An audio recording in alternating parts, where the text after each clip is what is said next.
Stylish on the outside, savage on the inside. Well, that was professional because I just started the stream live with the stream audio in the background. So, yeah. Woo. But we're live. Hey, hello the Twitch. Hello Twitchers. Welcome, welcome, welcome. Thank you for showing up for Game Therapy, the only online game guarantees to bring you 1,000 insane worlds. And we're so glad to have everybody here. And we're going to real quick, I'm going to go around and let everybody tell them who you are. Jeremy, tell them who you are. Hey, I'm Jeremy. Pretty new to DCC. Probably this is maybe my fifth or sixth game, but did online during the DCC days and then the convention before that. So actually been able to have a few of judges and here to play along with them. So it's been a good experience so far. Outstanding. Welcome, welcome. Chase, tell them who you are. Okay, so I'm Chase, and I've been playing role-playing games since I was 8 years old, and it's just really my thing. I like making adventures and drawing maps. Fantastic. Chase once made my guy in MCC kill the chief. So thanks for that, Chase. Won't forget that one anytime real soon. Greg. Hi, I'm Greg. I'm Greg. I live in the UK. I've been playing role-playing games since I was 8 years old, but now I'm nearly 52, so it's been a while. This is what you could grow up into, Chase. Yeah. You could do worse. Fair warning. Years now. Outstanding. Anna, tell them who you are. My name is Anna. I have been gaming off and on for too many years to count, and have just enjoyed DCC tremendously because it really lets me live out all my horrible tendencies. I love it. I got Sketch the Elder. Tell them who you are, Sketch. My name is Jim. I'm usually known as Haley's dad. I've been playing role-playing games for 40 some odd years now. DCC since before it was released, back in the early alpha test days. Outstanding. And with me, is by my side is my man in the UK. It's Bruce. Tell him, hey, Bruce. Hey guys, I'm Bruce. Tonight though, I'm going to be Spike, the free agent. I'm super excited because I've had this little book in my hand for a couple of years, and this is my first time actually getting to play. I've run Nowhere City Nights a couple of times, so this is my first time playing it. Nice. Well, I'm a huge fan of Nowhere City Nights, Julian Burnett's wonderful scenario that DCC noir in modern times. I'm a huge big fan, and we'll go ahead and get started. So, real quick, tell me of your characters. Look at your in your character notes there.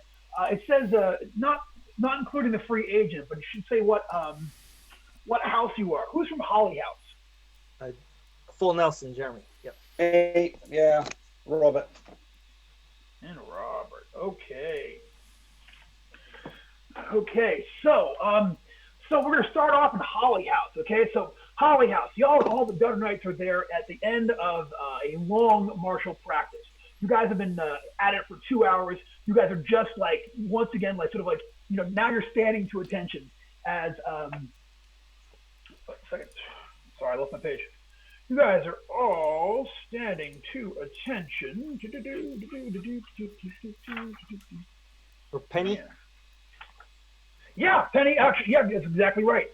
Major Knight General Penny has been overseeing you guys for the whole time and such. She's been watching, so she just called stop, and you guys all standing there breathing hard, sweat dripping down your head. You guys have been at it for for the last 2 hours in this sweaty, tiny little basement room and such. She looks over to y'all and she smiles. She's happy with what she's seen, and she says, Nelson, Robert, and she hands you guys just a wad of cash. She goes, go down and get Chinese for everybody. And that's the universal sign that she's really happy with how the practice went. You guys did a great job. There's a place just a few blocks down from here where you guys are the Chinese place that you guys always get from when you're after a good practice or a mission done well. Yeah. So we just headed out, right, to get Chinese food? Yep. Me and O'Reilly. You and Robert. You and Robert. Oh, Robert. Yeah. Yeah, I mean, Yeah. he's a big guy, and he really likes to kind of show his dominance to other people, I think. So he puts his hand on Robert's shoulders, like, "Come on, man, we earned this, and let's go out there and get some chow. We don't normally get food like this at Holly House, so time to head out." Outstanding. All right, so the two of you guys get out of there, and you guys walk for about a block when you hear this massive explosion. You guys look back to see Holly House. Literally, the roof blowing off the place. Smoke's going up in the air, plumes of fire coming out of every window of that place. You can't believe it. I mean, the entire crew was inside there, including Night General Penny. It's unbelievable. As you guys are standing there and watching as bricks and dust rain down, a van pulls up and the door opens up, and you see in there is Lady Trey, who's one of the other Knight Generals from a different righteous order. She says, quick! She says, like she sees the two of you, and she's like, Nelson, Robert, get in the van, come on! What about the house? We got to get back there and see who's in there. Nobody's left. It's like every other house. Gargoyle, everybody has fallen. This is a coordinated assault against us. We have to act now if we're going to end this. All right. I mean, take your lead and hop into the van. Yeah. When you guys get in there, van. yeah, you see the rest. You see everybody else who's here in the gang tonight. You see everybody else is in there in similar states of shock. So the rest of you, all y'all gutter knights, you have all seen equal assaults go on your individual, your places. Gargoyle, same thing, was bombed from the sky, and you're the only, as far as y'all know, you're the only survivors from your individual righteous orders. And driving the van is a free agent that you guys are at least somewhat familiar with, Spike. Spike is somebody you guys have worked with in the past, and Lady Trey looks over and she's like, Spike, you have to get us downtown. Yeah, Hightown and Delaney Pond. Step on it. And he says, so she turns around from the front seat. Lady Trey does, and she goes, all right, gutter knights, listen up. This attack is part of a huge coordinated event to not only wipe all of us out so we can't prevent what they're doing. The followers of the Annihilator, and like the Annihilator, one of the darkest, the worst of the worst veiled one that's out there. She said tonight they're making their actual final push. They are enacting a ritual tonight. We got intelligence about it thanks to Spike here. They're enacting a ritual to bring the Annihilator himself, the Dark One, bring him to our city to begin the destruction of first the city and then the entire world. It's over. It's like if we don't stop him here tonight, it's over. As far as they came after the Chantries, then they went after the Independents. Luckily, we were able to grab a few of you guys before it all went completely sideways.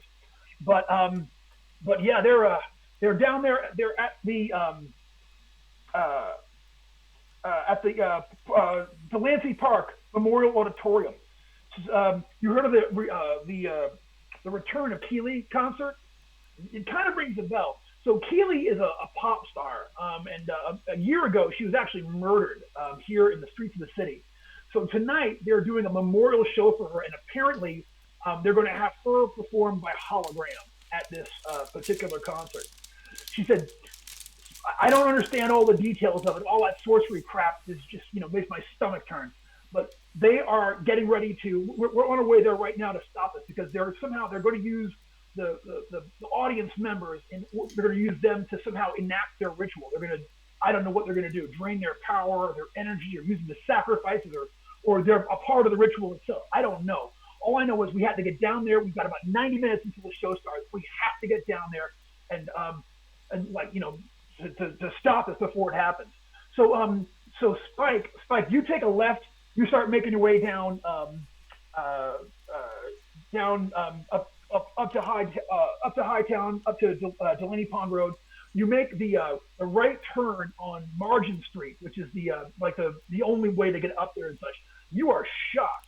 There is a riot going on. Okay, I mean, I'm talking about thousands and thousands of people who are out there, just clamored in the street in every direction, all around the outside of the Delaney Park Memorial Auditorium. You guys are about 7 blocks away from the place itself, but there's got to be thousands of people between you and them. They are smashing windows, overturning cars. You see fires, fights, and like some of them, as you're watching, some of them look like they're actually acting like zombies. You see somebody who's actually on fire, who's making your way down, like looking over at you, and when he looks in your direction, you see that where his face should be, there is just this black void, which is one of the symbols of possession by the Annihilator. And Lady Trey is like, my God, what's happened here? Looks like they've put up a defensive perimeter. I think you're right. I think that this is an accident. They've done this on purpose. She says, Gutter Knights, you guys are going to have to... Mm-hmm. She says, I think she says, Gutter Knights, you are going to have to make your way down there and get through this riot, make your way to the auditorium, make your way inside, and stop this ritual before it happens. She's just absolutely shocked. She says this. Look, as is my right as a Knight General, I am declaring that we tonight, all of you, are a new righteous order. What do you choose to call yourself, Gutter Knights? Oh boy. The gig workers. The gig workers. She's like, gigs. If you're, you know what? I'll take. We are the road crew. The road crew. She looks over at the length of Margin Street between here and the auditorium. She's like, yeah, the road crew. That sounds about right.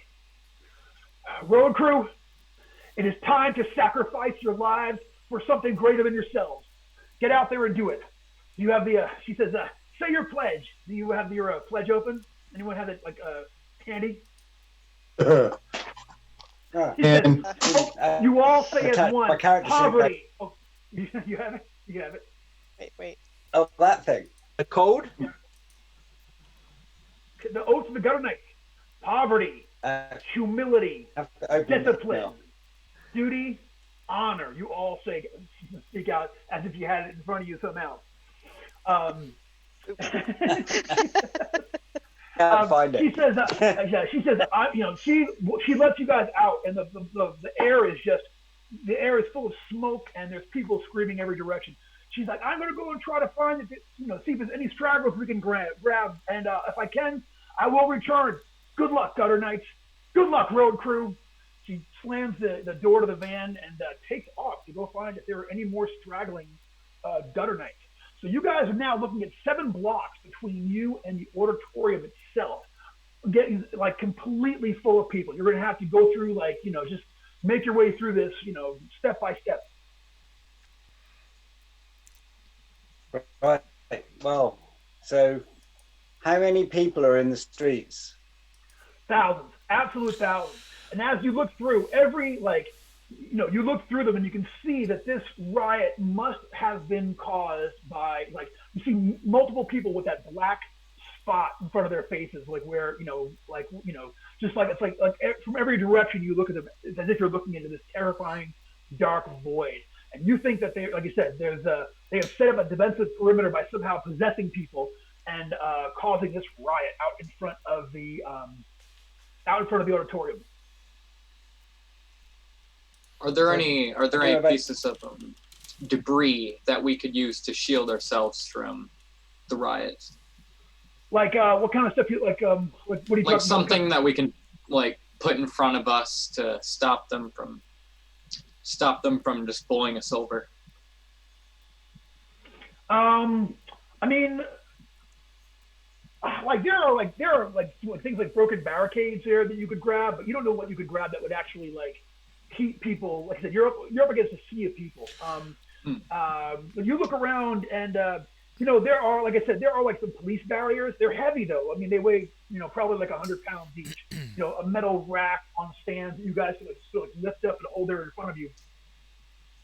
So is the crowd sort of complete chaos, or can we sort of tell there's two factions? You can see that there are some people. This seems to have been instigated by these, like, the people you see with the voided faces. All of them, you see, like, they seem to be everywhere you look starting trouble. You see a lot of people are trying to leave, and then there are some people there who are like there are like cops there. The police are just instigating it. Like, you can see they're like making it way worse, and you can see where like they're shooting like. But there are innocent riot people there bullets as well, people. yeah. But there are innocent people all throughout there. Yeah, people who are just trying to get out of that part of the city.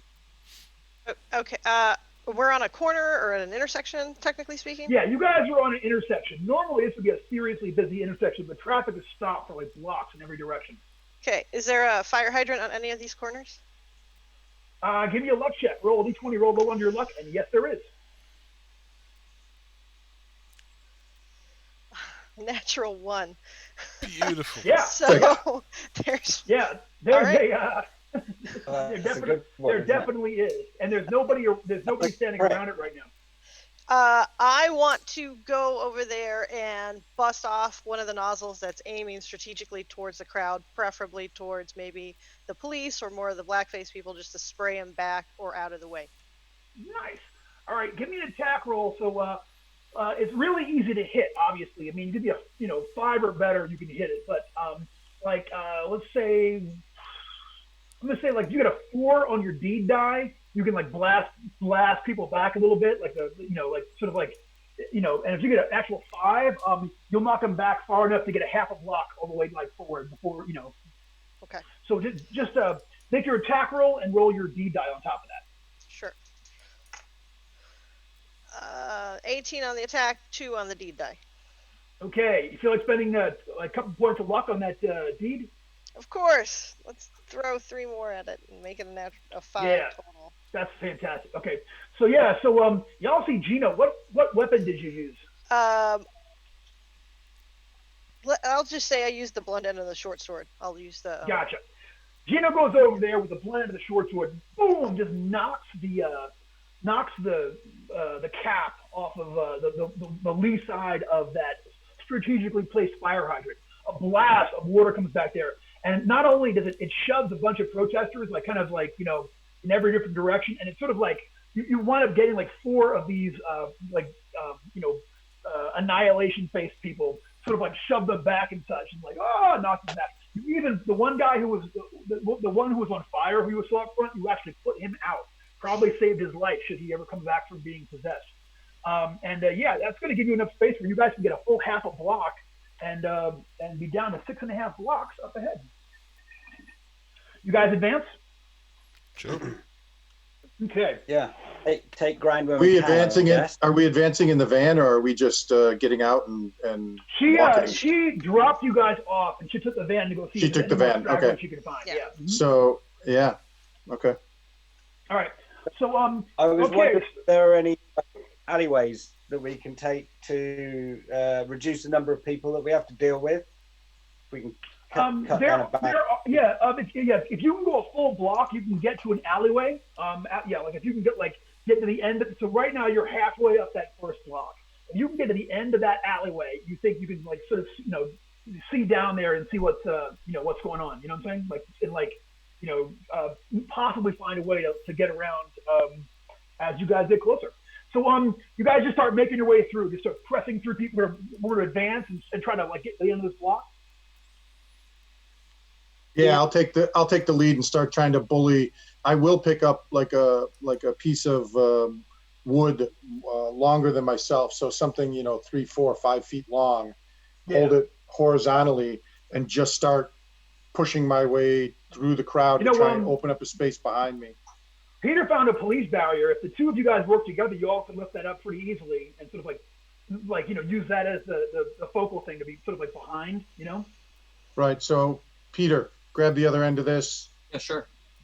I'll grab one end, take a swig first out of my flask, So and you have to do that secretly because that's your secret advice. Like you'll get in trouble with the. I mean, mind you, the world might end in 90 minutes. So yeah, I'm maybe done fall out caring the at this window. point. Gotcha. Okay, you guys go that first half of block. And here's what you see. If you guys you guys make it up to that first end of the block and look in that alleyway, here is what you see. There are 3 creatures down that alleyway, and they are right now jumping up and down and trying to. They've got someone who's hanging from a fire escape. These 3 creatures are leaping at them, trying to grab them. You can see the person hanging from the fire escape has their legs are all ripped up, shredded. These creatures are definitely humanoid, but their bodies are shaped strangely. They've got overly long arms, shortish legs, and they're super pale skin. And they're leaping up there and trying to get to whoever it is. You guys can all make me an intelligence roll. D20, add your intelligence modifier. 7. 11. 14. 11. 21. 14, 11. 6. 21. Spike, you know what? You've actually seen reports of these things online. These things are ghouls, and they are known to be attracted to places where psychic energy is in use, where magic and psychic energy is. So they might have come up out of the sewers or what. But it looks like the 3 of them are about to rip somebody down from this top of this thing and trying to kill them. The guy that's hanging up there is like a guy in a business suit. His pants leg is shredded, one leg is bleeding. The 3 of them are leaping up there, taking turns, trying to yank him down off of the fire escape. Got my end of the barrier in charge. Okay. Human You guys life is charging sacred. in. Human life is sacred. Exactly. It's the code. That's the code. All right. Let's go ahead and give me an initiative check. Roll me a D20 and add your mod. 23. So. Sketch 23. Baskin. Okay, Baskin 23. Nelson 13. Robert, 19. Peter, 21. Gino 7. Spike 22.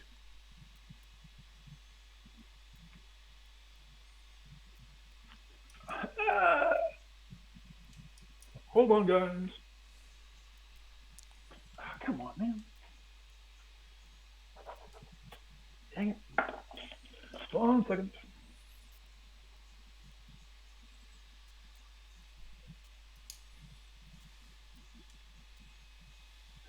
Okay, who am I missing? I don't have Peter's on 21, so it's Gino. 1, 2, 3, 4, 5. I'm missing Spike, what'd you get? Oh no, 22, I got you. You know what? I don't have full Nelson. What'd you get? 11. 11, gotcha. Where is it? Baskin, Peter, Gina, Nelson. 1, 2. Oh, the bad guys. I forgot to write them down. Oh, it's fun being Brendan. They didn't get to go this round. Yeah, that's got to be like a They're 3. just gonna hang out. All right, so check it out. Kind of a surprise. So Baskin, you and Peter O'Reilly have the opposite ends of that barrier. If you guys want to, Baskin, you can kind of hold an initiative and go the same round as Peter on 22, and the 2 of you guys can make a joint attack and try to run up there with a barrier and try to smash one of these. See how many you can't smash down with it. I'm good with that. Just take a look over at O'Reilly and tell him let's go. All right, cool. So they'll actually go. So you guys will actually go on his turn since he has a lower initiative, which actually puts you first. Okay, so I see these guys making eye contact and getting ready to charge with this barrier. So I'm going to try and get a pistol shot in before we go into melee. Cool. So Spike's going to draw his pistol, and he's not going to do a hell of a lot with that. That's going to be an 11. Total 11. You fire one down the alley, and now they all look over at you like. Wow, yeah, that was a warning shot, right?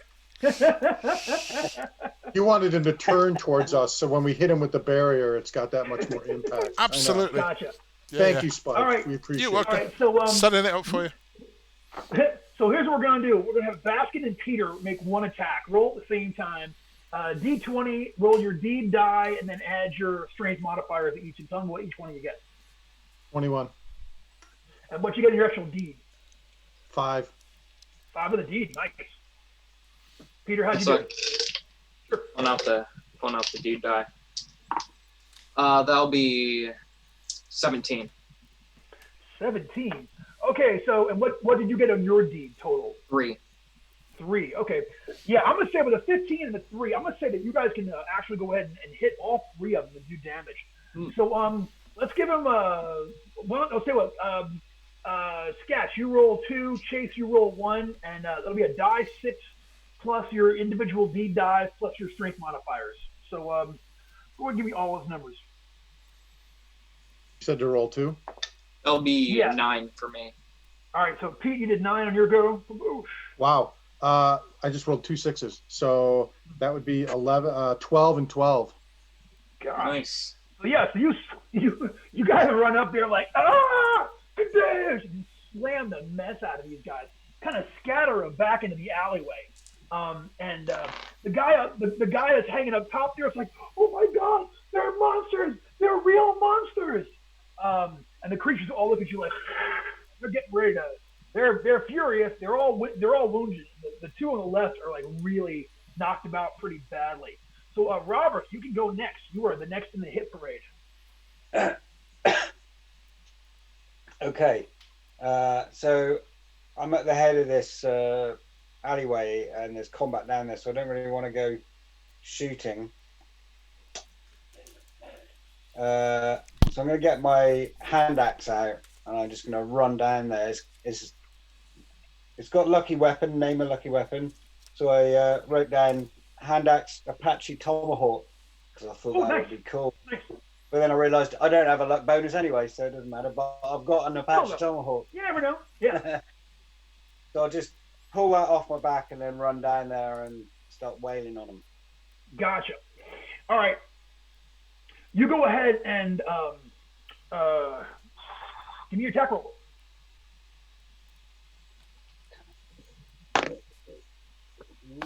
17. Sketch, what did you sure say? Great shit. 5.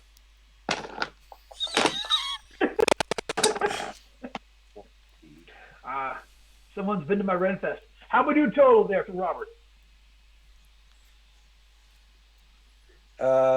21. 21. That's fantastic. Yeah, that's a hit. Give me damage.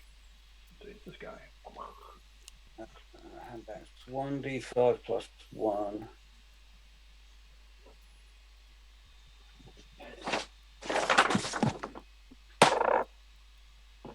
Two plus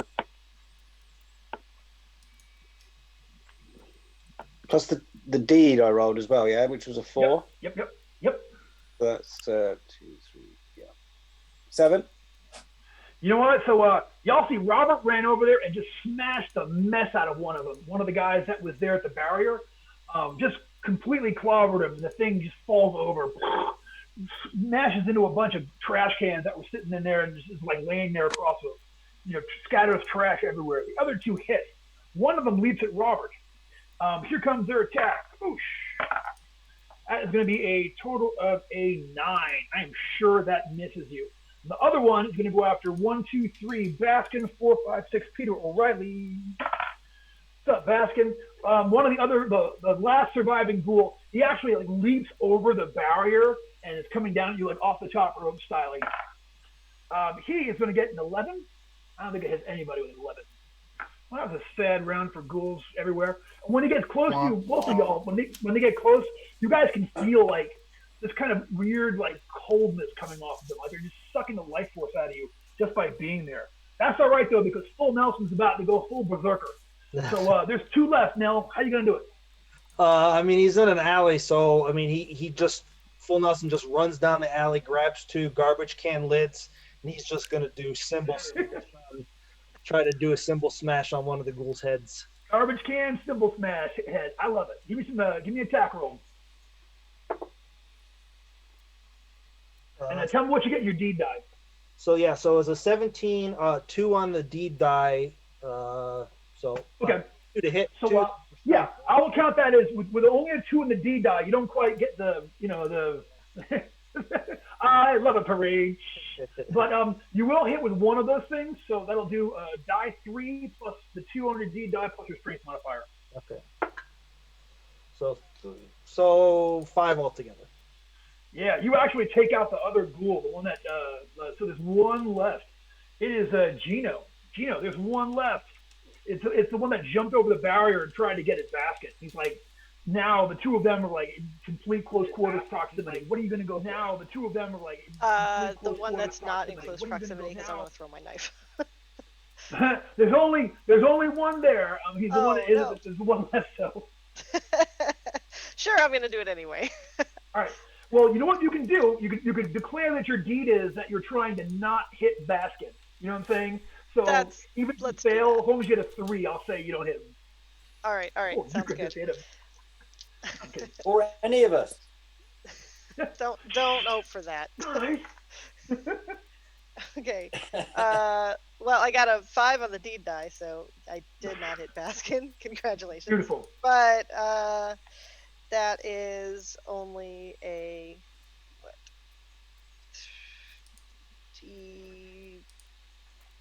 That's 14. So that's a 14. So I don't know if is that enough? 14, yeah. With a 5 of the deed, that's exactly what you need. Oh. With a 5 of the deed die. So Gino throws a knife. Baskin, you're like getting ready to like fight this guy. A knife comes out from under your arm and slams into this ghoul. Give me some damage. 6 points total. Okay. Yeah, that's awesome. That is going to leave them half dead. And it is your turn, Baskin. This thing got stabbed by a knife, but it's still up. What are you gonna do? Go for it. This is when I will drop my end of the barricade because now I'm trying to fight these things, and I will pull out my bat and just in one motion try and bring it down on top of its head. I want to see it. Boom. Headshot. No, that's not going to do it. That's only right. 8, 9. Yeah, 9. You swing at him and miss. It's a Spike. You can go. So they're right on top of one another at this point, though. So at this point, firing in is going to be risky. Yeah, I guess I'm just going to have to get in there with my knife then and, yeah. My man. Turn it into a Go knife for fight. it. Yep. That is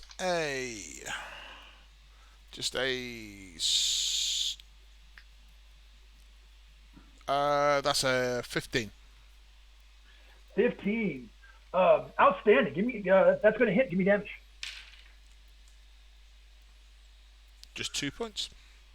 You know what though? That does it. Yeah. So you go over there and stick that last one, who's over there getting ready to brawl with Baskin, or who was brawling with Baskin, and he falls. You guys, have won the day, and that guy that's hanging up there is like it's like, please help me get down.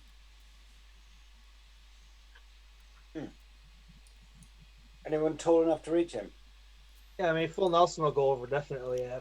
He's watched everyone else finish off the ghoul, so he runs over there and grabs him and lifts him up and. Gotcha. Yeah, you lift him down, and he's like, "Thank you so much. Oh my God, what were those things? They were monsters. I can't believe you came along at just the right time. Thank you so much."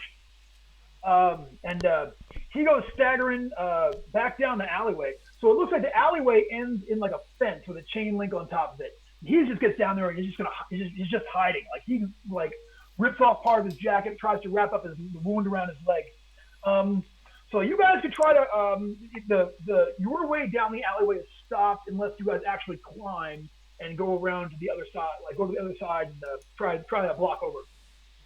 Well, I mean, Full Nelson turns to the group and is like, I think with everything we got in our way, we have 2 ways to get to where we need to get, either on the rooftop or below the ground. So I don't know. What do you guys think? If we scale up this where this guy was hanging from, we might be able to get to the roofs and make our way to the auditorium a little bit faster. Be a bit quieter up there.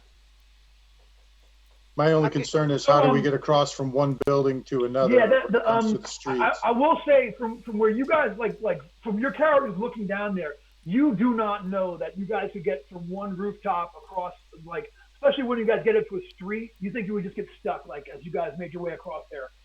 You wouldn't be able to get across that unassisted. You do not. Yeah. think. Next to each other, we might be able to jump across, but getting across the street would be virtually impossible unless there was some kind of Yeah. walkway, like downtown Indianapolis. Yeah, exactly. I like the Sewers idea, are though. all- Are there any sewers around or anything? Any sewer manholes or anything that we? Or a subway Uh, that we could go down. Yeah, there is a sewer line downstairs where you could try to make your way down across the sewers. Let's give it a go. Here's the deal though, okay? So you guys lift the manhole cover and you guys head down there. You guys find yourselves in a sewer thing. The problem is you don't see it like a direct, like the when you guys find your way in there, it looks like it's going east west. Well, you really need to go north in order to get where you're going. So it's confusing down here. There's a lot of twists and turns, and none of it's really marked. Yeah, and we're on a tight time scale. I just have to take the streets, Yeah, might have to do this the hard way. stick to the alleys. Sounds like it. Any ideas, or we're just gonna go for it? I mean, I wouldn't necessarily ask this way out of character. What's everyone's like backgrounds? Because I'm a delivery driver, so I was figuring I might know some different routes into different places, but I don't know if anyone else has got some backgrounds that might help. Yeah, cab driver. Maybe if we get our heads together, Nelson, we might be able to find a route, an alley, a route less travelled. Yeah. Everyone You gets know somewhere what? and flip fingers. Yeah, if you guys can each make me a wheelhouse roll. D20, add your intelligence modifier and your character levels. This is the two of you, the cab driver and delivery driver, putting your heads together and figuring out if there's a way. I got a 17. Cool. 3. Yeah, if you were on the north side of the building, a way through the park, but from here you're like, I don't even know. But Spike lets everybody know that if you guys can go up, get like one more block ahead, there is a huge big parking garage off to your left there. So if you guys can get to that next block, you guys can actually go cut through the parking garage and skip a whole block ahead, because it goes, it's got like the entryway one side, the exit way the other side. You guys can make your way all the way through there without basically being unopposed. You know what I'm saying? Okay, Brendan. so what? Okay, Spike. Well, lead the way. Okay. Yeah. So that was your half block there. So you guys make it there. You guys go down and cut through the parking garage. So now, with that being done, you guys are only 5 blocks away when you guys emerge from the far side of it. There are a lot of people who are hiding in the parking garage and hanging out down there, just waiting for it all to blow over. There's a few more in there who are there's a line of cars that are all trying to escape. You know what I mean? There's nowhere to go. So you have to sort of scramble over a bunch of folks, all sitting in their cars trying to get out of there and such. And a few people ask, "Hey, does anyone have any idea what's going on? What's happening out there?" Yelling to you guys. You guys go past. Have no fear, the road crew is here. Of course. Outstanding. And as I emerge from the garage, are there cars parked on either side of the street, like you see down a city street? Absolutely. I'm going to jump onto the trunk of the first one and start using the cars as a kind of higher walkway above the level of the street with my bat out, so that I've always got high ground on anybody I'm attacking or dealing with, and just trying to use the cars as kind of a bridge across the sea of humanity. Gotcha. All right. So Follow me. All right. So you guys start making your way across the top of the cars. Good strategy. So yeah, you guys actually wind up getting getting past a whole bunch of them. And then when you guys get almost to the end of the block, Sketch, you're up front with your bat out, and somebody runs over and just tries to basically take your bat away. They come over and grab it. Give me a strength check. You gotta beat my 13.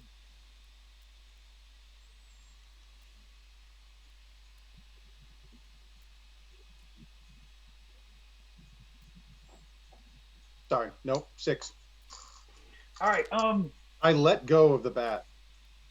Okay, yeah. He runs off with it. He runs off down the street with it, and like essentially is using like holding it out in front of him, trying to like get out of my way, so swinging it in an arc to get people. I'm sure he needs it more than I do. No, good call, dude. Good call. That's fast. All right, so yeah, that Other weapon, strategy. Say again. He has other weapons, yeah. Yeah, this means I'm going to have to pull out my shotgun. Come to this. Okay, so yeah, so going across the top of the car, that's going to get you a whole block closer. With the only encounter there being guy trying to steal your weapon. When you guys get to the end of this block, so now you can see the marquee looming, at the from here at the end of it and such. Return of Keeley is still flashing there and such, and tickets, and then a series of advertisements for other things that were supposed to be coming up later on in the week. You guys have got another. Oh, good. Okay, so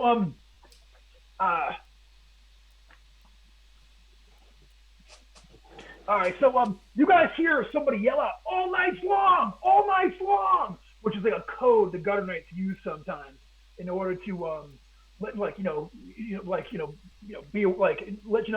what's going on.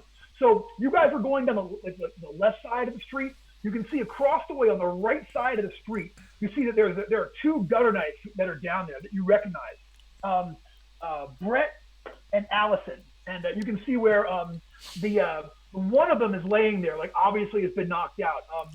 And Allison is there. She has like blood across the street from her face, but she's trying to wave to you guys, get your attention. Are they on the other side of the street, and there's people rioting in between us? There are people rioting in between you, including in the very middle of all of this. You see another one of those creatures with just like that like the sort of like black spot in front of their face. And they are there. They have gotten a hold of what maybe a chain off of a chainsaw of a chainsaw. And they're swinging it around them in an arc, and just causing casualties. They're just like ripping people's skin up and such. People are all trying to avoid this person. They're just trying to escape from them, but they're running over and just slashing people left, right. I would like to grab a trash can lid and use it as a makeshift shield to try and push my way through these people to our fellow gutter knights. Gotcha. All right. So we'll call that a deed die check with you leading everybody else. Go ahead. Just make your deed die. If you give me a on a 3, you can make it, or you're gonna take 1 attack from dude, and a 4 or better, and you can get through without any incidents. Yeah. 5. 5. Yeah. People can, you hold that thing up that sort of like run through Captain America style. Everybody gets out of your way. And you guys make your way over there to Allison, who's like, she's like, and when she looks over, she knows, I'm going to make a roll here. She knows one of y'all. She knows Nelson. She's like, Nelson! Like, you can see, she's got blood covering like her face all the way down one side. One of her arms appears broken. She's standing there over Brett. Brett's laying there just like clearly unconscious. She's like, Holly House, does Holly House still stand? No, I mean, I put my arm around. I'm like, no, everything's lost. Everything's lost. You've got to get in there and stop them. We were bringing this. And she hands you this huge, big, heavy-ass duffel. And she hands it to you. She's like, take this. It's the only thing that's going to get it all done. What's inside of it? I go to unzip it. Does she tell me what's in it before I? It says Sainted Steel. Like Sainted Steel. So Sainted Steel, this is the magical weapons that, or like the specially made anti-magic weapons that are very, very rare, but that are used by certain members of the order. And like if they're super rare. This might be all of it, So there are weapons in here that you guys can take. So here's the list. Y'all ready? Yes. There is a Sainted Steel hand axe. Nice. There is a Sainted Steel short sword. There is a Sainted Steel warhammer. There are 3 Sainted Steel daggers. There is a Sainted Steel flail, and there are 3 single steel throwing knives.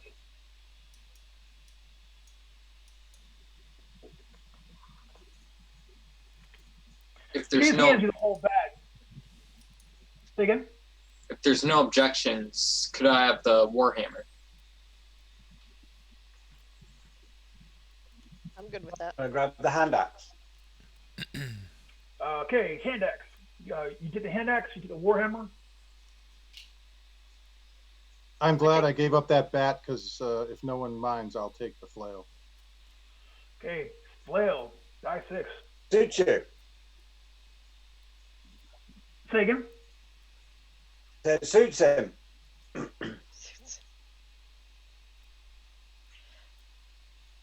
How about throwing knives? Okay, 3 stainless steel throwing knives.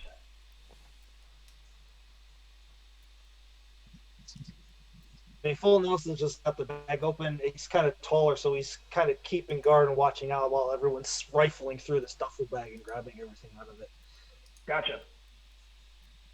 Yeah, the only thing you see is that one possessed, person out there possessed by annihilation still continues to run around with that chain and is just like ripping people with it as they go. Do you need a list again? Anything? Well, we got a short sword left and the 3 daggers. Yes. So, Spike, did you want the short sword or the daggers? I'll take a dagger. That's a very big deal for you guys. Like that's like that's a very very important sign of trust if you loan one of them to Spike. I'm not a guy knight. I'm a Nothing wrong free with that. agent. Just saying. So I mean, I can. You're on mute, Spike. You were given guys. me I'll take one of those, but I appreciate it's a big deal. It's part of who you are. But I appreciate it. But things are going to hell in a handbasket tonight. So today we need to just pull our resources together. And I have a bit of an issue with sorcerers, right? And I've got a gut feeling that I've got a vendetta against sorcerers, and maybe one of these will help me with that. And we're working together, right? Yeah, I'm with you. I'm with you all the way. So let me have one of those sainted steel daggers. This is the loan, right, from our order. Oh, sure. Gino, did you got something? I got the 3 throwing knives. Okay. Well, I'll just I'll put the 2. If no one's taking the 2 daggers, I'll take those. I think I'll leave the short sword in the bag and just sling it over like my shoulder. Sling it over your shoulder? Sure. Okay. So, but just make a note that you're the one that has the short sword, JIC. You know what I'm saying? Mm-hmm. All right. Yeah, she says, go. Go give him hell, road crew. Somehow she's already heard the name. Our reputation precedes us. Word spreads. Okay, so we continue on, head on down. This is block. On to the 3rd block. Okay, you guys. So you're just going to try to avoid the creature out there with the chain, and move around it. God, that background is so We cool. need to take it out though. If it's hurting other people, we don't really have a choice. We ought to try. We ought to test these weapons before we go and take them into combat in a real missions-based situation, didn't we? Yeah, let's get these things bloody before. Very prudent. Very prudent, Robert. Yeah. Cool. All right. What's the plan? So he's spinning around with this chain, right? Combat. Surround. You guys surround it? Yeah. Yeah. Ring All right. around it. All right, you guys make a ring around it, and it sees you doing this, and it kind of like looks over at you. And again, it's absolutely inscrutable. Just a black spot. Any way you look at its head, you guys see this. It's like almost looking like looking at like a porthole into some dark dimension from any direction that you're at there. Once you guys get there, it actually drops that weapon and it puts its hands out towards you and starts making these weird gestures with it. So let's go ahead and give me initiative one more time, real quick. 19. 13. 12. Okay, who got a 13? Me. Peter. Gotcha. Peter on 13. And Baskin? 21. 21 for Baskin. Full Nelson got a 20.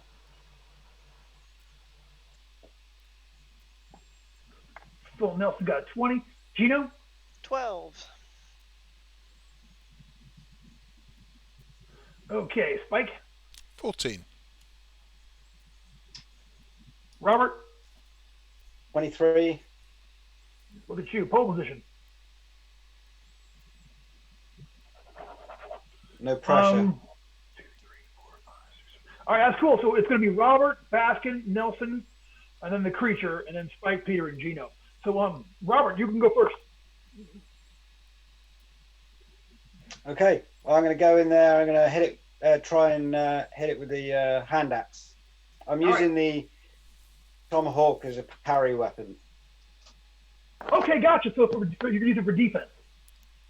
Yeah. Cool. All right, so your deed die then is to be on the defensive. That was not the dice roll of a happy man. How'd that go, Greg? Yeah. Well, the defensive dice went quite well. Yeah. Yeah. I got a 3 on the deed, and 4, 5 to hit. All right, 5 to hit. Yeah, that is going to miss, but because of the 3 on the deed, you'll get +1 on your armor class for your next round. Okay? Yep. Cool. All right, it is Baskin. Your turn, bro. What are you going to do?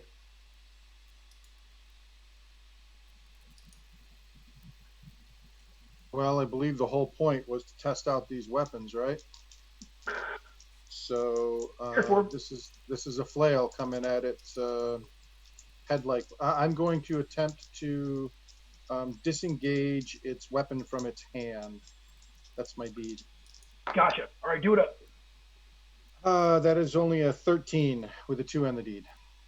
Yeah, that's going to miss. He is going to get out from under that. At first he was kind of zombie-like, but now that he's actually engaging y'all, he's a very canny fighter, way more than you would have thought. It's time for full Nelson to do something full damage.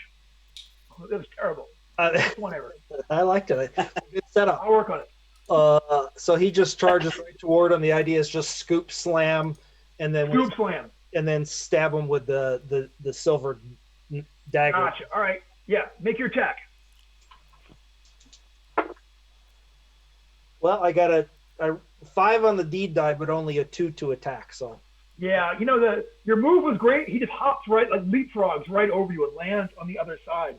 So he goes. So he suddenly these like tendrils of blackness all sort of like come out of that thing out of his face, and they actually strike all but one of you. So they are going to get everybody but 1, 2, 3, 4. They go after everybody but Peter.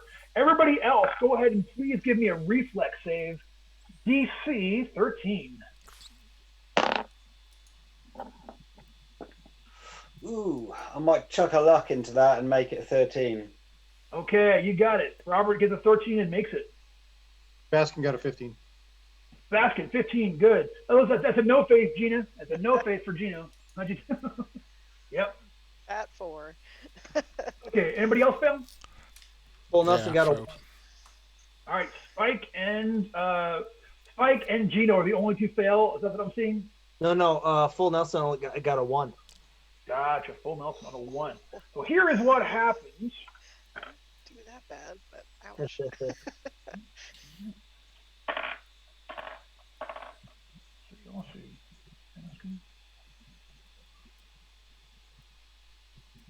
No, sorry. Spike fails. Gina fails.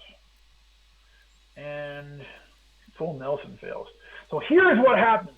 Y'all see just that suddenly Nelson, Spike, and Gino disappear like they've never been there. And they're gone, and you actually have a hard time. You're like, oh my God, who was that? It disappeared. Like, you can't even bring their names to bear right now. Like, you're just like, who the hell was that? All right, so it would be Spike next, but Spike is just gone and just in the ether. We don't know where he is. It is Peter's turn. Wow. Okay, so I'm gonna kind of use my warhammer like to try and club it in the head, give it a concussion, possibly. Go for that concussion shot. Give me an attack. Okay. So, crap, 7. 7's gonna miss. It would be Gino. Gino has disappeared. It is the top of the order. Robert, you don't know who's missing, but you know that there were people here a moment ago. You look around, you can't even remember. Like I said, you can't even remember their faces at this exact instant. It is your turn. Well, there seems to be something wrong with the weight of these weapons. This sainted steel takes some getting used to. Yes, A sir. bit lighter than I thought. So I'll have another go. There's a 3.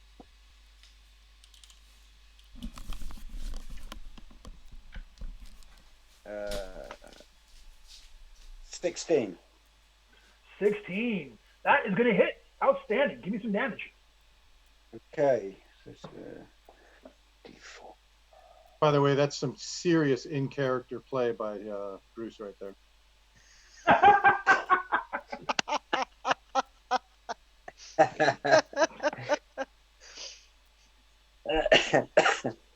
um, 8. 8 damage? Yeah, with the sainted steel hand axe. Gotcha. All right, that seems like just the thing. It like really rips him, and like for a moment there, he shudders all over. But he is still in this fight very much. And it is Baskin. It is your turn. Again, everybody else seems like you said. You can't even remember who is missing at this point. But you can go ahead and go for your attack. Sure, and I will attempt to knock him out or to otherwise brain him using my flail on his head. All right, you're going to go for a knockout blow with a flail. All right, so that's 17 with a 3 on the D die. Bam, I'm going to count that. Give me some numbers, man. Boosh! He flails this dude. Kadoosh!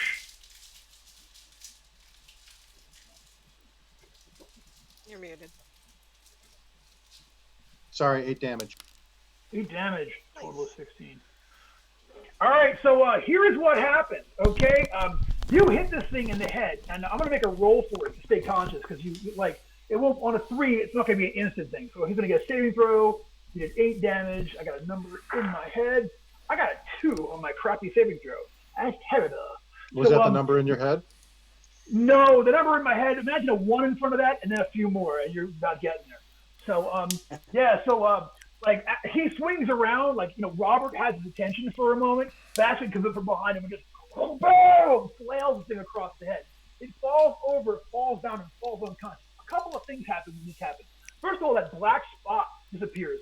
And you see, this is just some guy, from whatever and such. At the same time, all of the missing people reappear, and also 3 other people, a woman and 2 men that were just there, just sort of appear amongst everybody else. So you guys who are gone, you have this moment of disorientation. So this first round, you're going to lose this round as you sort of come back into existence and have to reorient yourself. And the rest of you have this moment of going, oh my God, yeah, that's Gino and Nelson. As they, their memories are sort of come flooding back into your brain. Obviously not about the 3 random people who are now staggering about, looking around whatever and such. The thing is down, but it's clearly trying to pick itself up off the ground, and but it's still, like I said, it still looks the guy who's down there is on the ground trying to pick himself up off the ground and shake themselves together, but they are knocked pretty. But there's no longer an annihilation spot over his face. Is that correct? Exactly. Well, I'll help him up. All right, you help him up, and he looks over at you and he says, I think I had a dream. Have I been shot, mister? You did have a dream, and you should seek medical help immediately. I will. Bless you. Thank you. God, I just want to go home. and he kind of like, you see him kind of like stagger off down the alleyway. Yeah, he wanders off and actually goes inside one of these buildings that are over there. And I'm going to say that is enough to get you guys through that rest of that block. You are 4 blocks away, and doing great. So we continue our drive towards the city. Yeah. Or towards the Memorial Center. Okay, it's Brendan, is this the end of the block at which you said that Spike might actually know a shortcut or a way, or was that just the parking garage? I'm sorry. That was the parking garage. Yeah, you got through That's block 6, like by basically just cutting through there and avoiding any entanglements on your way over there. You know what I'm saying? So the closer you're getting, the denser it gets. Like there's more people on this block, and there are more of those annihilation creatures with the black spots in front of their faces. Some of them are just standing there and staring. Some of them, like, you see, like, one of them attacks somebody. They just, someone just randomly disappears off of the street, and then you can't even remember what that random person looked like. But they continue to, you guys continue to make your way down over there. We are going to roll for a riot encounter. Okay, so give me a luck check for all y'all. Roll a d20, roll low under your luck. I want to know who flubs it by the most. I'm over. Nelson made it. Okay, I'm good. I got a 4. you're good. I mean, assuming your luck's a 5 or better, or 4 better. Oh yeah, it's 12. Yeah, 11 now. So I must be the only one who missed. No, I failed. How many did you I fail fa- by? I failed by 6. I failed by 3. Okay, yeah, Basket, you are making your way down that alleyway when suddenly, out of no place, you are shot. You take... that could have been much worse. You take 4 points of damage. And you all see a bullet tear through Baskin's side there. It's terrifyingly painful, but it doesn't seem to be life-threatening. No, it's in that spot right where it goes right through. And yeah, I'm good, guys. Don't worry about it. Shot in the love handle. God knows. All right. That's a little close to home, Brendan. Sorry. Should I look down the alley and see if I can tell like who took the shot? Yeah, give me an intelligence check. Look around. 20. Outstanding. Pete, you look up, like, Peter looks up and like, you look at the alleyway, you don't see anyone in the alleyway, you look at the crowd, but then you look up and you see on the 3rd floor of this apartment building that's right next to you guys, you see hanging out of that window, it's a sniper. Huge, big old scope on the front of the things and such. And is definitely the one that shot Basket. And as you watch, he's getting ready to, he's like, he's taking his time, he's going slow, but he's definitely like loading another bullet in the chamber and pointing it back down at y'all's group. But you can, since you called that, you can do something. Like I said, he's up about as the crow flies 40 feet up, and this he's about 60 feet away. But you can do something before he goes. Okay, so I want to pull out my revolver and try and take a shot at this dude. Take a shot. Do the same with my rifle. All right. Could I try for a headshot here? All right. Go ahead. Hold on, Rob. We'll after Peter's shot, we'll roll initiative, and then we'll get everybody into it. So go ahead and what did you say for your deed, Peter? I'm sorry. I was trying to take a headshot. Go for a headshot. Gotcha. So I got a 21 in total with 4 on the deed. Dang, turtle dog. Yeah, roll me damage on that. Add that deed die.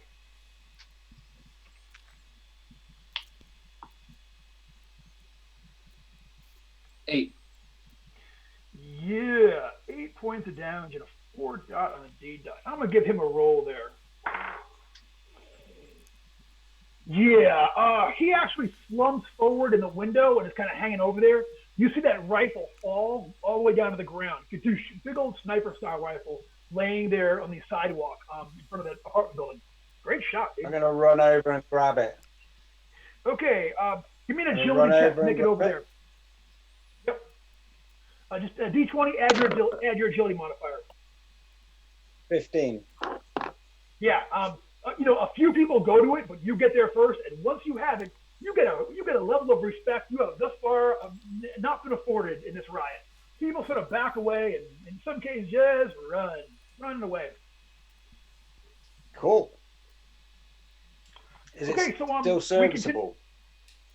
Yeah, it's a heavy rifle. It's the kind of thing he was obviously using his using the windowsill there as like a tripod. Okay, it's heavy enough that like firing it without some kind of brace is going to drop you down to a die 16. It's just not made to be it's not a carbine. It's not like a little. It's a huge, big, heavy thing. You know what I'm saying? But if you tripod it up on something, back. Okay, you sling that over your back. Okay. And I'll just carry my rifle. Yeah. You can put that down. You've got sniper rifle from encounter 17.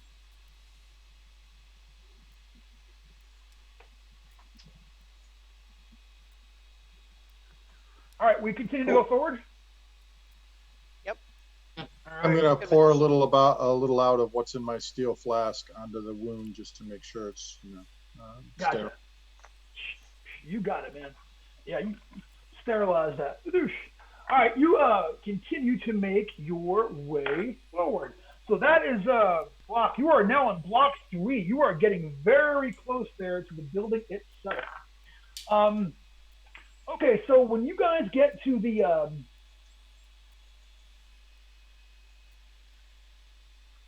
excuse me. All right, you guys are getting close, like on the cross street here. There's a police line on that cross street.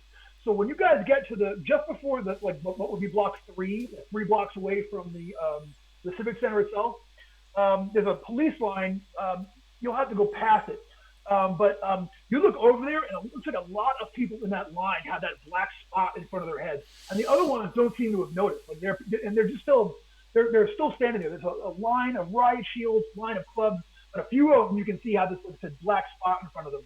And actually, a few of them are actually like attacking their fellow cops over there, and in these sort of like little random melees in the middle of their line. Is there a gap in the line between these brawling black spot people? There is a gap in the line, but you'll have to, like I said, if you're trying to pass through there, you're going to have to you're going to go right through where they're like territory, where they've got sort of spaced out. So there's more cops back there. There are cars back there with lights on and sirens and things.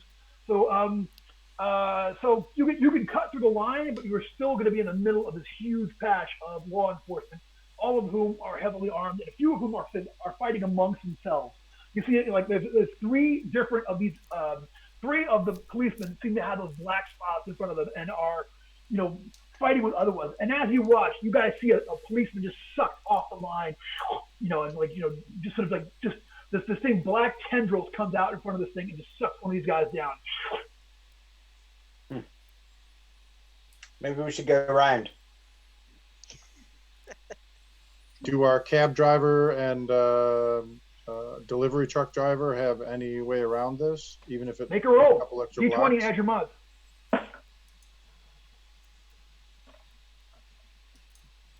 19. 19? Yeah, man. You think that if you go 1 block west of here, you can cut through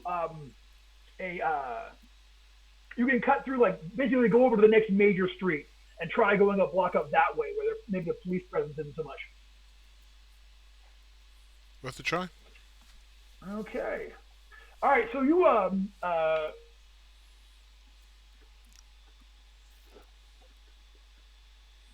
you guys start making your way down there. As you guys go, one of the police they fire tear gas in your area, and it goes as it lands over there. Everybody go ahead and make a fortitude save, DC 13. Made it. Made it. 17. 23. Well, Nelson failed. 15. 16. So Nelson, you're the only one that failed. So it actually you guys are all sort of dashing away as they sort of fire this tear gas grenade. It actually winds up landing right between Nelson's feet, and you just get a snootful of it. So for the next encounter, the next block encounter, you are going to be at -1 die on attack rolls, and any further things that involve perception or vision, as you are like coughing and sputtering and trying to get your crap together. Got it. All right, so you guys make your way around to that cross street. The riot is just as dense on this end of things, but you can see where there is a from here you can see where there's less cop presence, and you can still see a straight line up to the west side of the Civic Center itself. The goal is in mind. You guys are now 2 blocks away from the place after cutting through there, and are closing in. Should we make a dash for it? Yeah. Okay, we're make a dash for it. All right, we make a run. I'm gonna make a check here. All right. The only thing you see, like especially going on block 2, you see that there's a news van, and there are people are standing around it, just shaking it, just trying to like knock it over and such.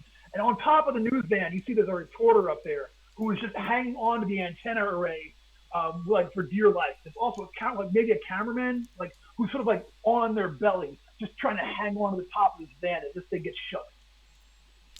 Human life is sacred. That it is. Better go over and see if we can help. Even the media. Okay. Let's get some Say again? publicity here. I'm just trying to determine in my code are members of the media actually human? Members of the media are absolutely, definitely human, but you're not to, of course, reveal, who you are, the fact that you're a gutter knight, and certainly never what chantry you or what noble order you are attached to.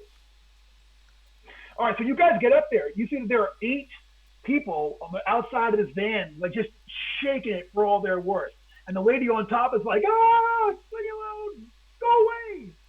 And you can tell every once in a while she tries to like take her microphone and say something like, we're under a lot of, there appears to be, there's a, but that is all you see.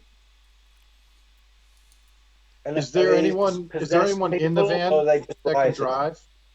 Yeah, you can see that there's a driver, like somebody in the driver's seat, who is just sitting there, but the windows are shut, the doors are locked, and they're clearly not going anywhere. The lights are on, but the engine is not on.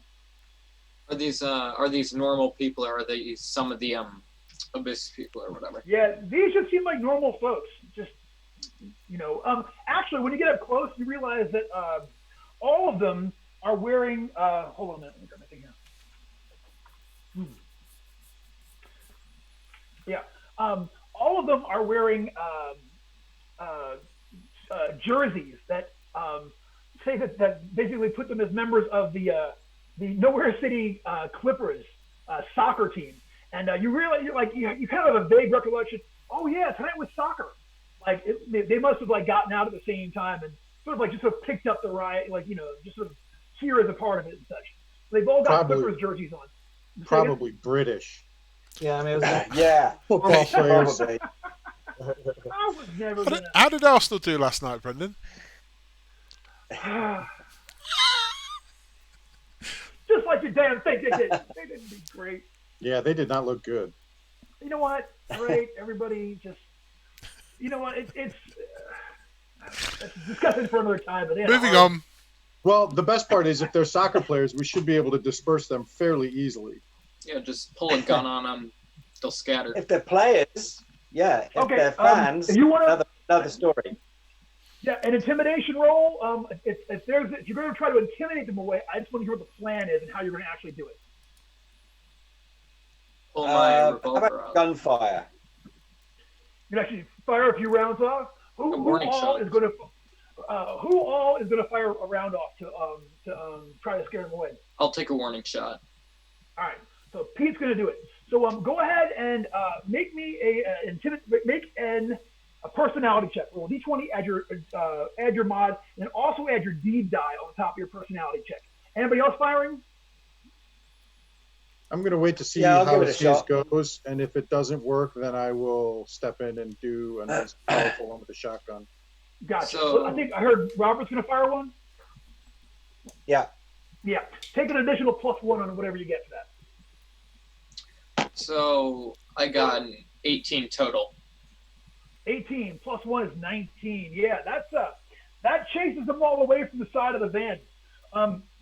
They just kind of like run past there screaming. The lady comes off the top of the she sort of like slides down to the top of the van over at you, and she's like, thank you so much. I am Nancy Quinn. I'm here with Channel 18 News, and I've just been rescued by these folks. And like the guy on the camera is trying to like get the camera focused on you and everything, trying to post it up, get his act together.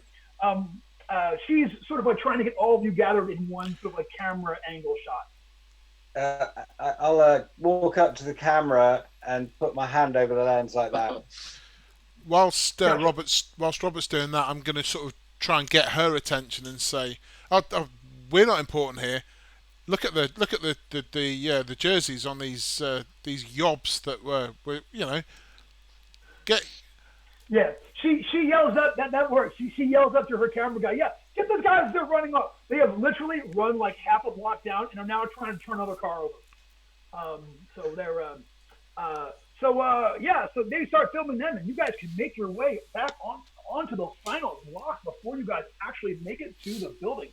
So when you guys get there, here is what you see. Okay, there's one last street in front of the before you actually get to the before you actually get to the Delaney Pond Park Memorial Auditorium.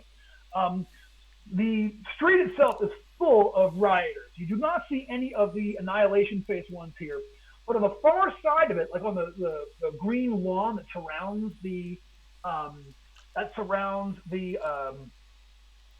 Memorial Center itself, you can see that standing back, with their back to the wall, is another gutter knight. You don't recognize her, but you recognize her colors. She is formerly of. I'm sorry. Sorry.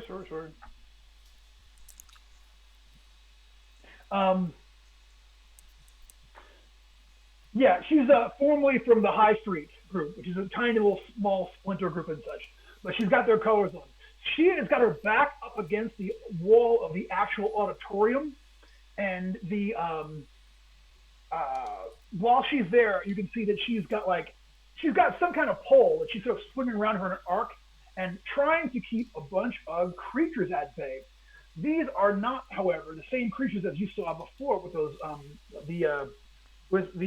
black spots in front of their face. These look like some kind of strange mutated humans. You can see that their hair has fallen out from behind in patches all over their heads and such. The 6 of them have got like really long, like long claws coming off all of their fingers and such. They seem to be not attacking her so much as they're sort of like taunting her. You have the angle to see one of them in the face, and you can see that their face appears to be some kind of a muzzle with like actual like canines out there in front of it and such. There are 6 of them, and they have your Chantry member back up against the wall. And they're just sort of swinging around them with this PVC pipe and trying to keep them at bay.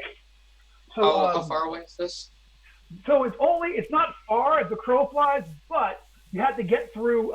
Anybody wanting to get over that battle, you have to give me either a agility check or a strength check. Strength check means you're going to shove people out of your way and make it across the street. And agility check is you're dodging in between people to get over there on the far side. Is there anywhere around I can get some height? Like, is there another thing like the TV van, like delivery van, or anything I can get on top of? I'm just thinking if I can get a clear shot. Yeah, you can get on top. There's actually an overturned van on its side. You can climb up and get on the back, like it's like a laundry van, and you can get up on the side of that thing to get some height. So if I check down the scope lying down on the top of this van, can I get a a good view of what's going on down there and maybe take a shot? You can. It'll take you around to get up there and set up. But yeah, you can absolutely do that. The rest of y'all, what are y'all doing while Robert gets set up on top of this van? I'd like to push my way through the crowd with like Warhammer in one hand and then the garbage can lid in the other. Cool. Nice. All right. So I'll say that garbage can lid, as long as you're keeping up with that, that'll be a +1 AC if you hung on to that. Okay.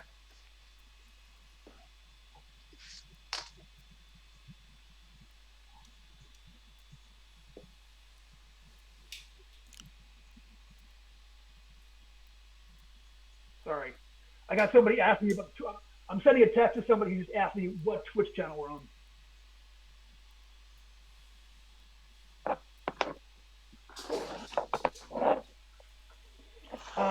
Just all right, tell cool. them channel So- 4 and be done with it.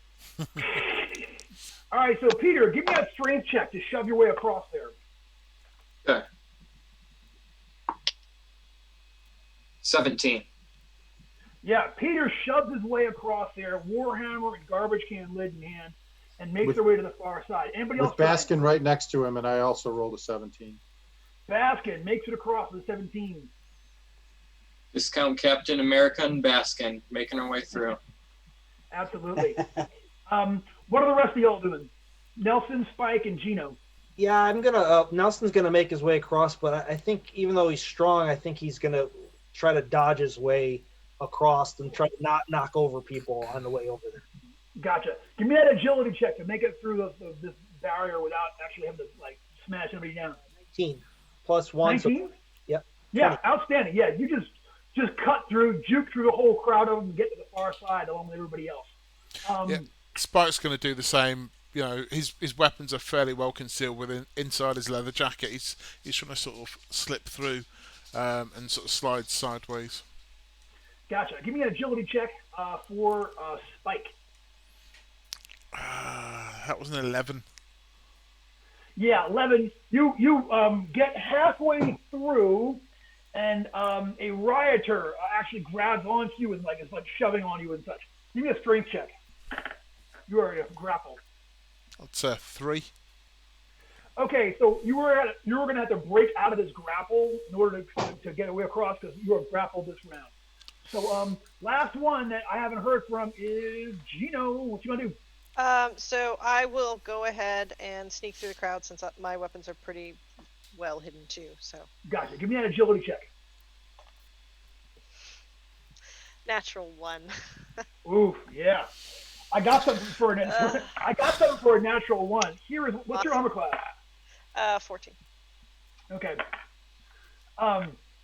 This guy comes out of no place and just punches Gino in the face. Pow! Gino takes 2 points of damage, and this guy is just in front of him, just screaming and getting ready to whack him again. So so Gino is stuck in the crowd, and Spike. Look, You know let's I be can't honest. see- Gino had it coming. All right, so this is where we're Probably. gonna start off at the beginning of this combat round. So everyone, go ahead and roll me an initiative. They're gonna go. Great, now I'm rolling high. 11 for Peter. Cool. Baskin Okay, 6. Baskin on 6. Gino Now, on Robert's on 21. Nelson 21. No, that's Robert. Say again. Robert's 21. Oh, sorry, Robert on 21.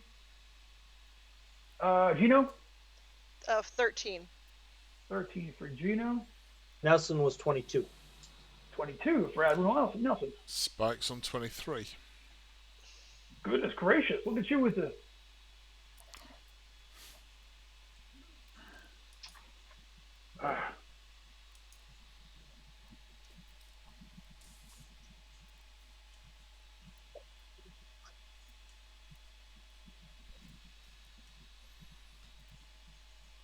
Okay, so Spike, you go first. So you can make me a strength check to get out of this grapple or do something else clever. Does 14 do it? Oh, yeah, I got a 1 for my You just shoved this guy. He's all beer muscle, turns out. You just give this guy a good shove and he Yeah, I falls know down. people like that. Yeah. So for your move action, you can try one more time to make a agility check to get to the rest of the crowd. I'm going to burn some luck. Cool. That was...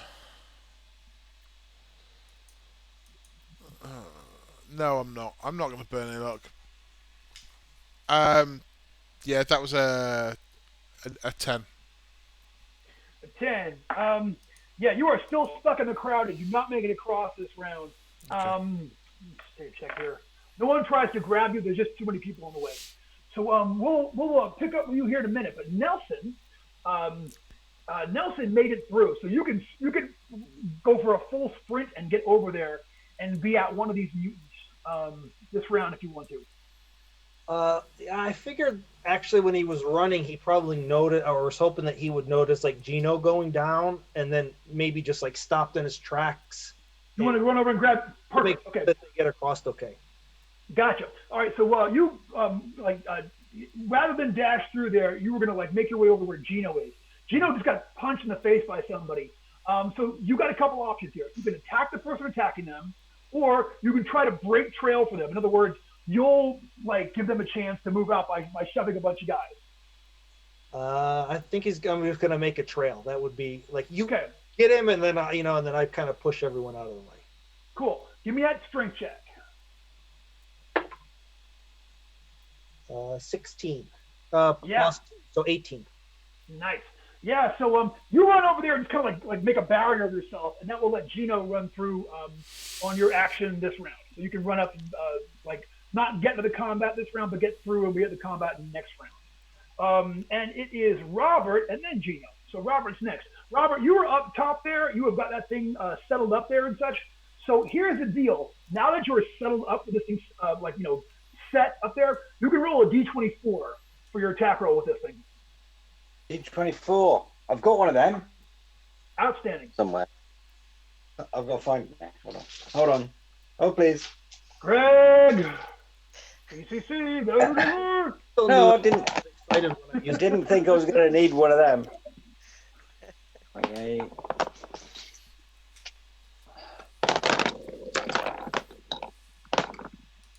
It's like a six-sider, but each side has 4 sides.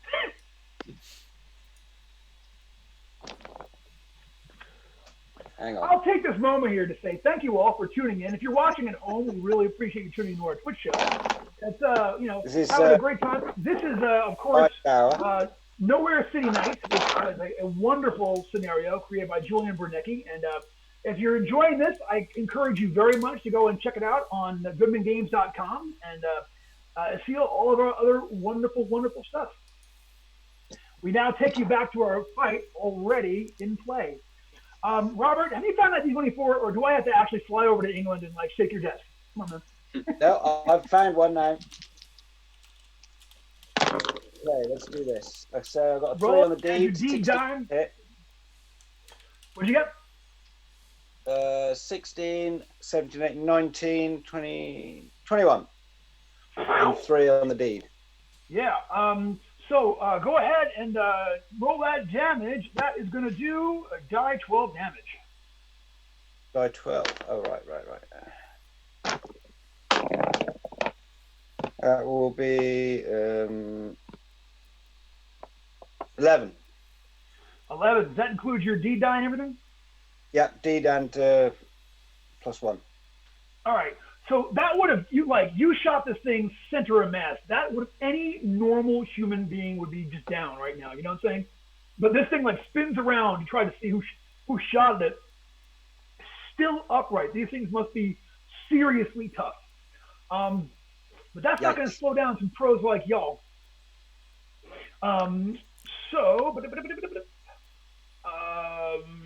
Fight continues, and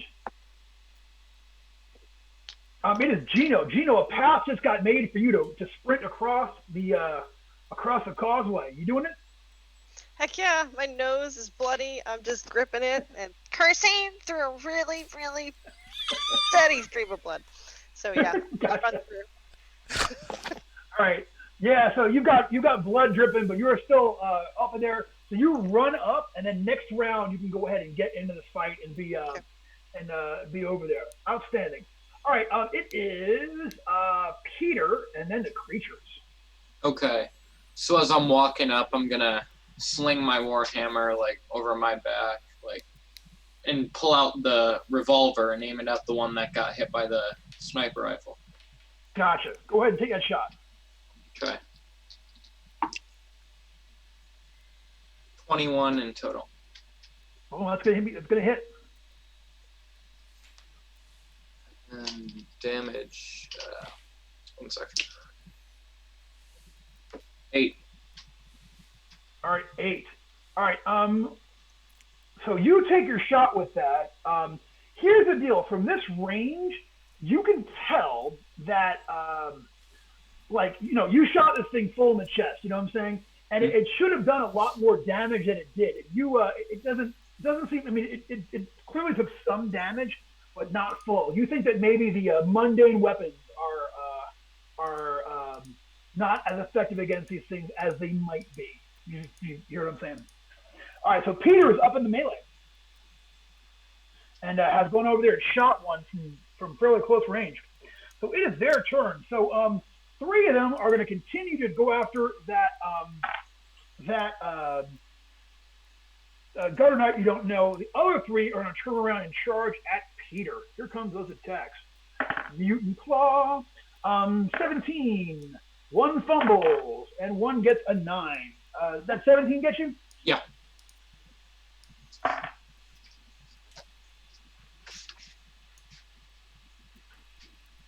Okay, the fumbled one's going to take -2 next round on their attack.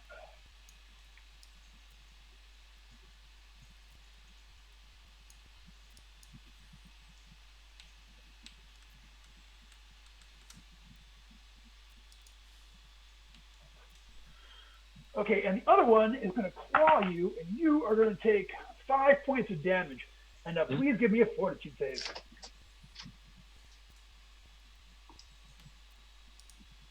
6.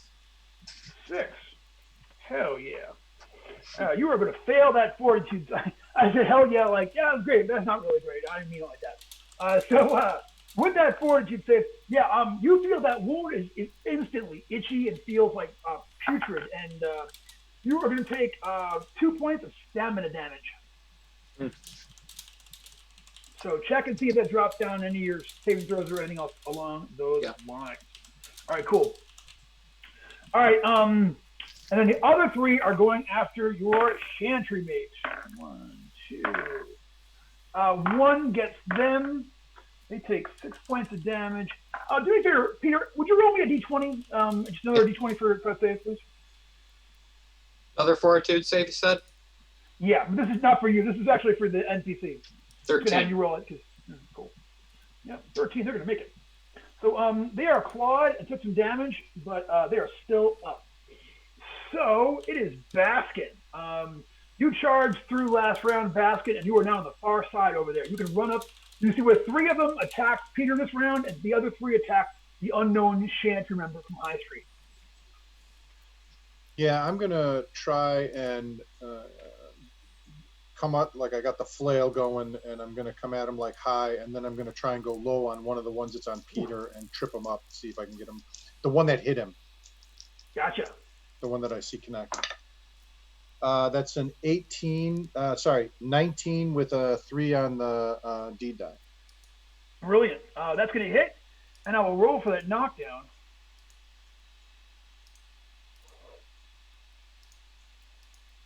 It's 9 damage total. Yeah. So this that sainted steel seems to be the junk against these things.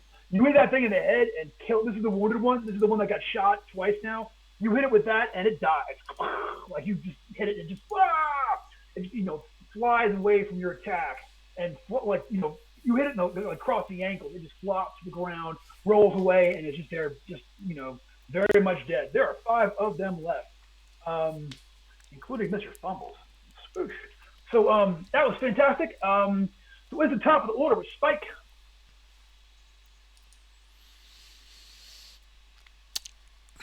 I'm still pushing my way across. Sorry, I was just trying to juggle. Oh yeah, so you are still Yeah, in so the another mix over agility there. check, I guess, to wade Yeah, through. give me an agility check. Mhm.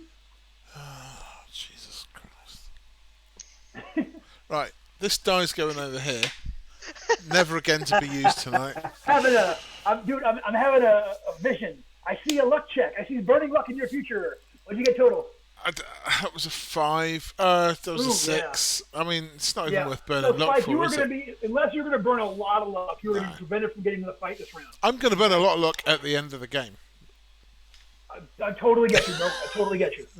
As it should be. As it should be. All right. Yeah, you are there, still stuck in the crew and can't get through. So it's going to be Nelson and then Robert. So Nelson, you ran back and helped Gino through. So you are now still in the mix. You can make a strength check to break out of the scrum or agility check to hustle through everybody. Yeah, Nelson's gonna just continue to try to use agility to get through the crowd and not knock anybody over. Gotcha. Go ahead, give me an agility check. 18. Yeah, Nelson, the gentle giant, slipped through there without having to put anybody else on their butt. And well done, man. I'm gonna give you a luck point for you could have crushed someone's skull. You decided not to. And, you didn't go with your strong suit. I respect that. Take a point of spending luck. Nice. And you are now to the far side. And next round, you can get into the fight with everybody else. Robert, you are still up on top of the thing there. So here's the deal. Right now, all of them are in melee. Without a full round is set up, you can take a D20 attack and just sort of fire off the hip, or you can spend a full round aiming and take a D24 for your next shot. Yeah, I think I'll use the scope and take a full round aiming. They seem to be susceptible to this sort of damage, so I may as well keep going. Gotcha. But I don't want to right. hit. Okay, so you're going to spend a round aiming, and then next round. So then on your next round, you'll have you'll have a D24 check with the sniper rifle. All right. Okay. Outstanding. So it is Gino. Gino, you have made it to the far side, holding your nose, blood streaming from your face. You see that there are 5 of these things left. 2 of them are over there fighting, who are getting basically in a melee up there with Baskin and Peter. There's 3 of them that have got your Chantry mate, who you don't know. She's pinned against the wall and swinging what you can now tell to be a length of PVC pipe around to try to keep them at bay. What are you going to do? How far is the unknown ally? Close enough that I can Unknown make it? ally, yeah, you can make it up to them this round and get into that fight. Yeah, I'll say that they're just at 30 feet away once you get up on the lawn. Okay, awesome. I will do that, and on my way crossing over to that, we'll pull out the retractable truncheon I have to knock some heads with. So. Gotcha. Cha-ching! You bust that truncheon out, and you can run up behind and take an attack at one of these guys. It's a very lovely attack with a natural 20 and a 2 on the D die, if that counts with the truncheon, or does it not? Yeah, that's a crit, my friend. That's the first crit of the night for a bunch of warriors. I've been kind of waiting on this. Go ahead and give me your attack check, or rather, your roll damage, and then give me your crit check. So your crit check should be there on your character sheet, but first give me your regular damage, please. Okay, regular damage is, that's 4 plus 2 from the D die, so 6. Okay, so and then go ahead and roll your critical. So and then if you have a luck modifier, go ahead and roll your crit die and add it to your luck modifier. You are on table 4. So 7 on the crit die. Truth. Foe driven back by furious assault. Inflict plus 2d12 damage with a strike, and the foe forgoes their next attack. Outstanding. Hell yeah. Give me 2d12 damage. Alright. And with total for 3. Okay, so I mean, it's not magic, you know what I'm saying? And you can tell that like teary-eyed from the rusted nose, so Yeah. it's a little blurry. Considering you can barely breathe, you did great. But once you hit them, you can tell that like the truncheon should have done more damage to them. And you think it's that same feel factor. It's probably like, like slowing it down. You know what I'm saying? Like but you do hit them, and they are going to lose a turn next round. So that's fantastic. And like you don't know who she is, but she's like, oh, thank God the cavalry got here. High Street, she says. That was awesome, Gino with the crit, and it is Peter. You are up there. There are two left. Actually, it's like one facing you, one facing Baskin at this point. So it is your go. What are you going to go for? I realized that the revolver's not doing much, so I put that away, take out the Warhammer. I'm going to try and club one in the head with this. Club one in the head with the Warhammer. That'll be Mr. Fumbles. Give me a shot. 15. 15. That's going to hit. What'd you get your D done? 5. 5. 5 is fantastic. All right, so go ahead and roll me damage. 9. 9. Okay.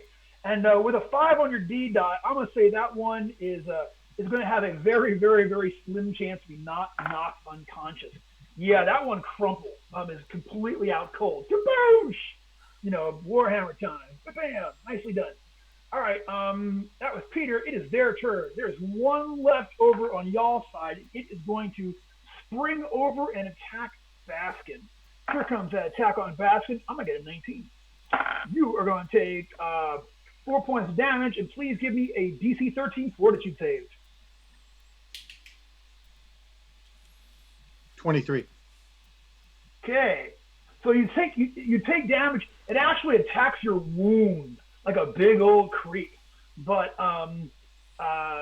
you resist the effects of whatever it did. For a moment, the wound feels all itchy, but you manage to overcome.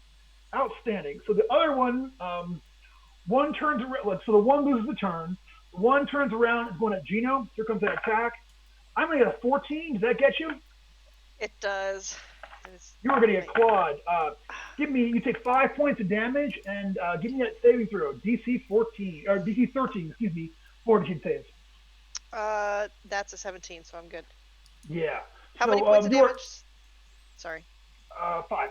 Thank you. Mm-hmm. You just said thank you for damage.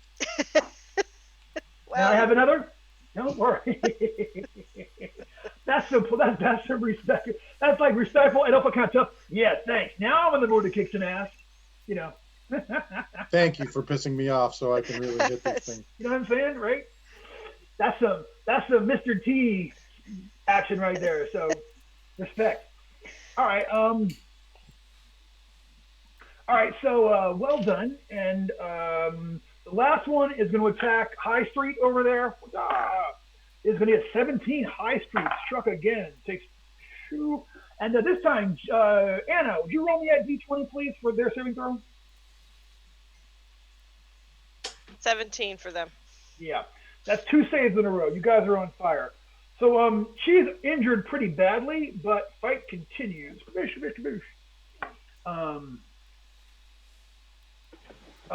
Okay, that's it. It's Basket. It's your turn. This one just got you.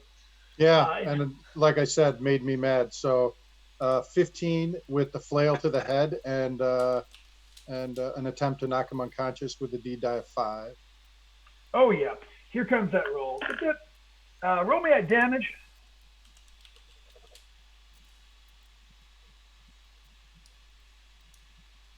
Uh, 9 damage. Yeah, so y'all see Baskin kind of like goes like swings in a wide arc. You actually kind of swing around his back and hit it in the back of the head. It makes the ugly face. Collapses there. Out cold. Outstanding. There's 2 left that are, well, there's 3 left, 1 that lost around. There's 3 of them left total. That was killer. So at the top of the order, Spike, you are stuck in the mosh. What is he caught? In the mosh. What is he caught? In the mosh. Ooh. Man, check. 18. You got no sound on. You are shoving your way through. 18. How'd you do? Yeah, like So y'all see Spike gets real low and kind of dodges between a bunch of big dudes. You come out on the other side like, ugh, you know, your shirt's ripped. You know what I mean? Shoelaces all untangled and such. You know, famous Spike hair starting to wilt a little bit to one side. But you're in this. You're up, and next round you can get into that combat. Out. Glad you could finally join the fight, free agent. You're welcome. That's cool though. So it is Nelson and then Robert up on the van. So Nelson, you dove through last time. You can see in the fight there are two of them up there. One is injured. One's facing Gino. Two of them are actually like kind of attacking Gino, and one is attacking. You recognize the colors of somebody from the High Street crew up there against the wall, but you do not recognize that individual. Except, but you do think they're bleeding. They've been hit twice. So, what are you gonna do? Well, I'll attack, since there's two on Gino, I'll attack one of those. I have the silver dagger. So Silver dagger. I'm actually going to try to slash for the eyes and try to blind it. But, Gotcha. I want to see you do it. Give me an attack roll. I did not do it, but so an 8. Yeah. So you reach up, and this thing just sort of like jumps out of the way, gets its arms and blocks. Hideous mutant with long claws, deformed face, asymmetrical features, tattered clothes, horrifying stench coming off it, roars at you. Fight continues. Robert, you took a whole round lining up, and with the sniper rifle, you can roll a d24 plus your D die. Okay, here goes. Oh, they roll a lot. Oh man, I got a 1 on the deed and a 9 plus. Yeah, that's not good. Yeah. I don't know what. So I've got a +2 agility with range, I think. Yeah, so it's a total So it's of about 12. 11. 11? Is that what you're at with the 11? Gotcha. Well, I think. So I'm gonna present a choice to you, Greg. 'Cause I'm a fair. I think I will tell you I'm a fair judge. Either spare the 3 points of luck, right, to get that hit, or we're gonna make an attack roll on. You didn't say which one you were aiming at, so it'll be one of the. You're gonna take an attack roll at one of your buddies here at random with that same D24. I'm afraid. Yeah, I think I'll spend the luck. All right, 3 points of luck, and yeah, that's going to be an in shot. So go ahead and give me a damage check. I'm going to roll random. You didn't say so on this one. Boom. Yep. 6. 6. Okay, 8. so Sorry. total 8. I got you. So once Well, I again, don't know what the stats are on the sniper rifle. does a D12 damage. D12. All right. Sorry. That's okay. So it's a D12 plus your D die plus 9. 9. Okay, so it's one more. So yeah. Once again, like you can't believe you didn't drop this thing considering your placement. And yeah, you guys who are standing around there, you see that these things just aren't taking that much damage from bullets. But it's still in this fight. That was a good shot. And Gino, you got one right in front of you. That one you hit last time, still right in front of you. What you gonna go for? Well, still gonna try and beat it over the head with what I'm holding. You're gonna keep using the truncheon? All right, go ahead. Yep. Let's do it. Give me an attack roll. Oh, that's gonna miss. That's a 3 on the D die, so 10. Yeah, that's not gonna. Yeah. You take a big swing with your truncheon, and it's going to dodge and get out the way. But that's okay though, because this fight's going to continue. Peter, it is your turn, my friend. Okay. So, how many we got left here? There are 3 left. One of them just got shot. The one that actually has the High Street Gutter Knight blocked up just got shot in the back. And then there's 2 fighting Gino, and then a bunch of them laying there unconscious and, counting sheep. So there's 3 left, 2 of whom are wounded. So the one that's on the gutter knight, that one wounded? Yeah, just got shot in the back by Robert with a sniper rifle from across the street. I'm gonna take this warhammer and try and smash its skull in. My man, give me an attack check. 16. 16. Okay. Yeah, you run over there and give me that attack roll. That's gonna hit. Give me some damage. Okay. 6. Yeah. Boom. This thing seems to be on its last legs. Like, your professional opinion is that he will not survive another blow of that magnitude as you whacked him. And what did you get on your deed die? 1. Okay, so there's no chance of a knockout there. Mm-hmm. But that's cool. Fight continues. And that was awesome. It is their turn. So that one's going to actually turn around at you and try to rip you apart. It is going to get a 17. You are going to take 8 points of damage, and please give me that fortitude save, DC 13.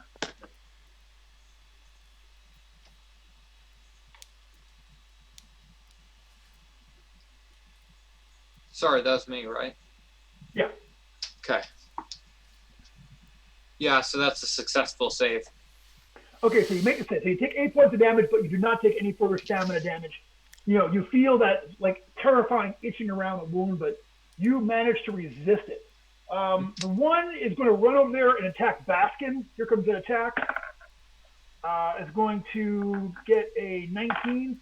Baskin, you take 7 points of damage, and give me that fortitude save, please, DC 13.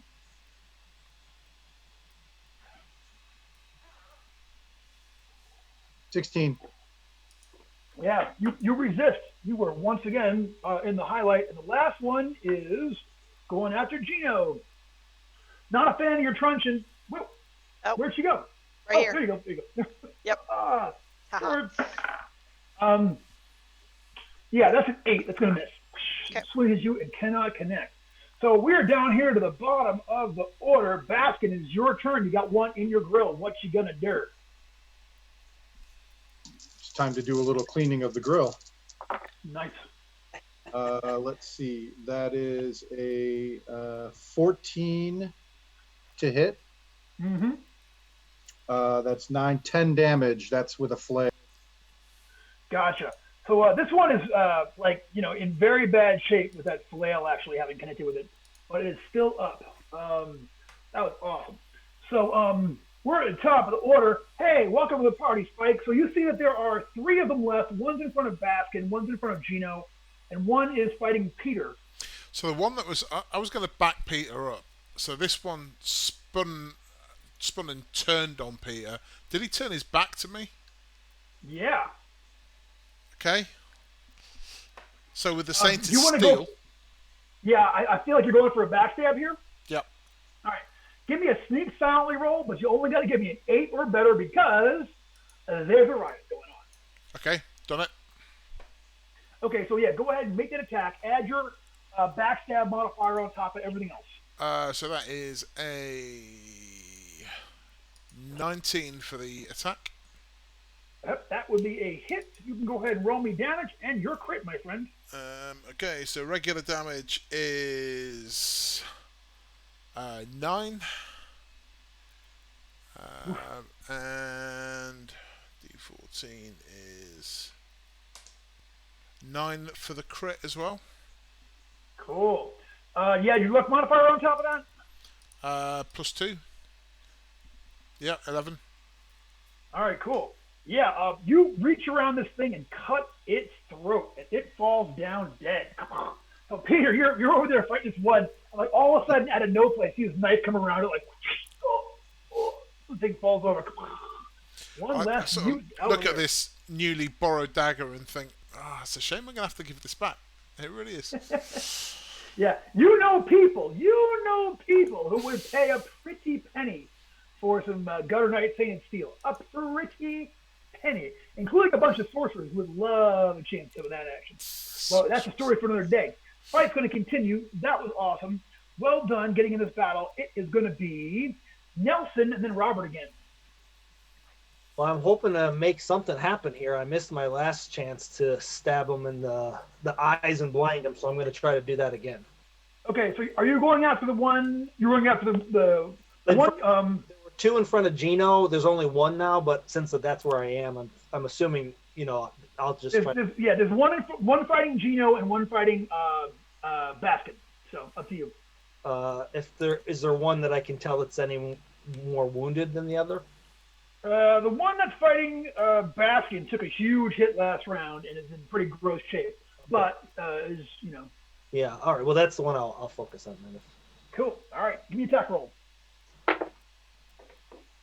Ooh, 20, and a 4 on the D die. Yeah. El Cabongo. Gong. Roll me that damage and then give me a crit check, player. A dagger is that D3 or D4? Dagger's gonna do a die 4 damage plus your D die plus First one. Yeah. The silver bit, it just means it works against creatures like these, like magical creatures. The creatures of the veiled one. Does full damage against them, which is obviously what you want. So roll me a die 4 plus that deed plus your strength mod. So the 4, okay. So a 3 plus 2 is 5, plus the deed was a 4, so 9. Yeah, so that one that's over there that was fighting Baskin, you crush that thing's head. Goosh! It goes down. Well done. There's only one left, and it's the one over there fighting against Gino. So we'll see how this is going to roll out. But luckily, guess what? We got up on the roof over there. We got Robert. So Robert, this round, you can either take a regular shot this round, D20, like kind of a off the hip, which isn't exactly right. You know what I'm saying? Just like take a, or you can spend a round aiming and then roll the D24 next round. There's only one left.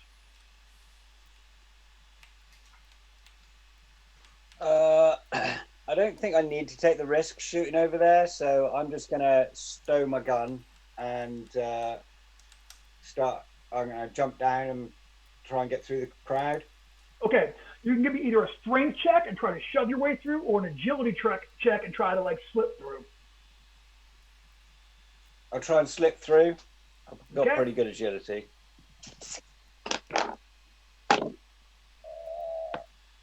8. It's about. Yeah. All right, 8. Hold on, let me give you a roll.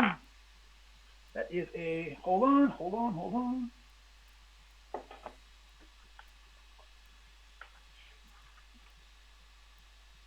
Ooh, okay. Here's what happens. As you charge through there, give me a strength check. One of them is trying to snatch your gun up. You gotta beat my 13. I got a 5. Yeah, one of them snatches away that sniper rifle and is getting ready to run off with it. So we'll resolve that next round. But that stops you in the middle of the crowd. Next round, you can either go after the gun, try to shove through, or try to slip through, or do something else clever, obviously. You know what I'm saying? I'm sorry, Brendan. I missed. Maybe I missed it. What happened to the NPC knight? Still up there against the wall. I actually forgot to make their attack last round with the PC, so I'm going to say that they spent a round binding up their wounds as they have been ripped to shreds pretty much in the middle of this fight. Yeah,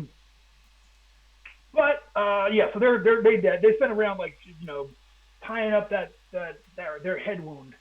But they'll go this round. So there we are. So what is Gino? Gino, you got the last ones in front of you. What you gonna go for? All right, so Gino's over there holding his nose, trying to beat this thing. Can't see through his bloody freaking face. Tears running down his face. Finally, was so hopeful that he was going to hear a gunshot ring out, and there was nothing. And he's just sitting there. And he finally goes, shit. So he drops the truncheon, he drops to his knees, he pulls out a throwing knife and just jabs at the guy's groin. Ooh, nice. Give me a groin shot for this. An 18 with the 3 on the D die. Yikes. That's All right, roll me damage. That's one straight to the how's your father. 5 points. Got cats coming in. Yeah, 5 points, and I will say I'm gonna make a roll for that one to be like, or to be stunned for a round. 'Cause God knows. Yeah, it's stunned. Hold on. Are you trying to come in, silly? No, I swear to God, a bunch of yous crazy.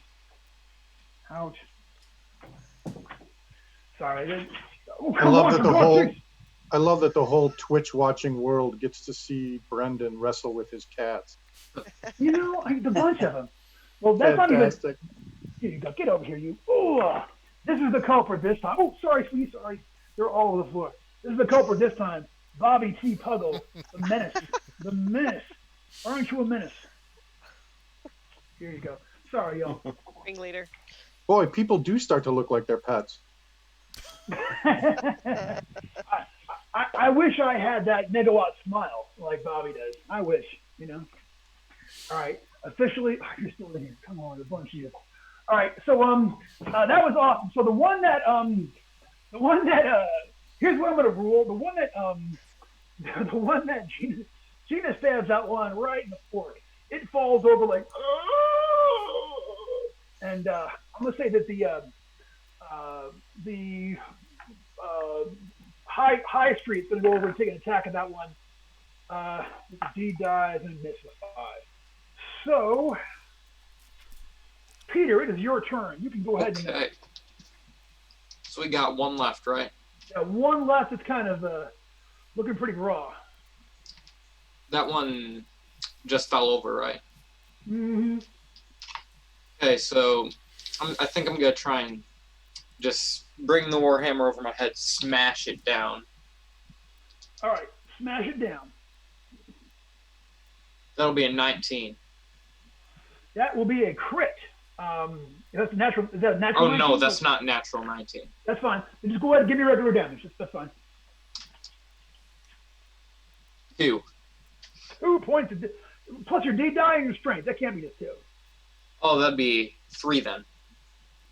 Dang. All right. Well, despite all logic, it is still up and like laying there. It's its turn, but it's going to lose a turn and basket. You can go. Take a shot. 21 with a D die on the 3 for, let's see, 22 for 7 damage. Yeah, That's how it's can't done, handle kid. it. Yeah. It was down its last leg. You go over there and just rack that one. It's over there like it's done. The woman from High Street sees you and she's like, and she she's very, very young and she's like, I thought I was the only one left. She's bleeding pretty bad. She's like, where are y'all from? What chantry? Or what house? What house are you guys from? Saviors. Saviors. She says, I'm from High Street. She's like, I've been just trying to get up here and get into the interior. There's a way in around the side over here. I got up there, but something shut me away. Some kind of creature. I don't have anything to steal. I couldn't hurt it, so I ran. Maybe you guys can get past it. What does the front door look like? She wants us to go around the side. Do we see what's in the under the marquee? Yeah, 800 more people just crowded in front of there. Some trying to get in, some trying to get out, some security guards trying to keep charge of things. Now you're seeing a lot of people who are actually wearing and a lot of them are just scared. A lot of them are really, really young people. And you see a lot of Keeley t-shirts. Keeley is the artist that is the memorial show for him. So right in front of the marquee right there, there's kids, a whole squad of them, plus a couple of adults. Some of them they're banging and trying to get in. Some of them are just standing there and trying to, adults standing in front of their children and such. But it looks like the doors are locked. There's not, no one's letting them inside. Can I try and grab that sniper rifle back quick? Oh, yeah, Robert, we left you in the crowd. Yeah, give me a strength check. You got one chance at this to go ahead and grab it up. You got to beat my 13. Forget it. I got 3. He just takes off. Ah! holding it over his head, and like, you know, trying to point it at people. This is clearly not someone that knows how to do a firearm, but it just, you know, he runs off and is just sort of pointing around like, oh, get out of my way, get out of my way. Fires it in the air one time. If I wasn't stood in the middle of the crowd, I'd pull out my other rifle and shoot him with it. Fair enough. Well, you know what? Good on you for showing restraint. I'm gonna give you a luck point for not just randomly trying to cack someone to get your weapon back. Smart move. But you still need to make either a strength check or an agility check to cut through and catch up to everybody else. Okay, agility then. Yeah. I'll say I'm gonna drop the difficulty down a little bit. Yeah, you cut through there, no problem. It had kind of thinned out because when the guy that stole your gun took a shot with it, everyone kind of like crouched down for a moment, and it made it a little bit easier. So you run and you catch up with everybody there on the other side. And here we all are on the far side, right here outside the wall of this place. So what are y'all gonna do? So what's this side door look like? It's a ground level, obviously. Yeah, she's like, I'll show you. So she kind of like takes you guys around the side of the arena. Okay, there's like a little gap in the fence, and then you can see where there's a ramp that goes down, like to these truck loading bays where they must be like you know, where they like load or unload semis there, you know. And you see, like next to it, you see there's a door there, and you actually you're this close here. You can still hear the riot, but you can also hear the music coming from inside. This eerie, weird, like synth kind of pop sound coming from the interior. Sounds spooky, and there's kind of a weird, low, half undertone note to it that makes your skin kind of crawl. But we can't see what pushed her back, right? It was inside of the door? Yeah, she said she went up there, and she said there's a creature. She's there with you. She's like, you know, just there inside the door.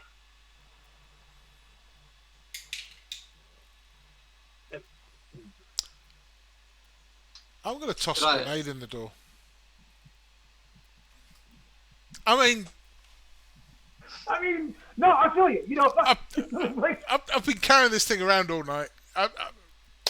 How often do you get to toss a hand grenade in DCC, guys? Gotcha, man. All right, you roll it in. No better time than the present. That's one way. Go ahead and just roll me the damage for that action. Maybe I know it doesn't music go today in the sucks, door. Bruce, but really?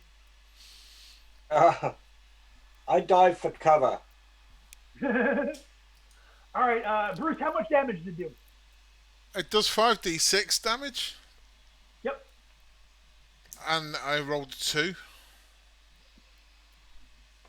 Oh, you don't need to make a hit roll. This is a grenade.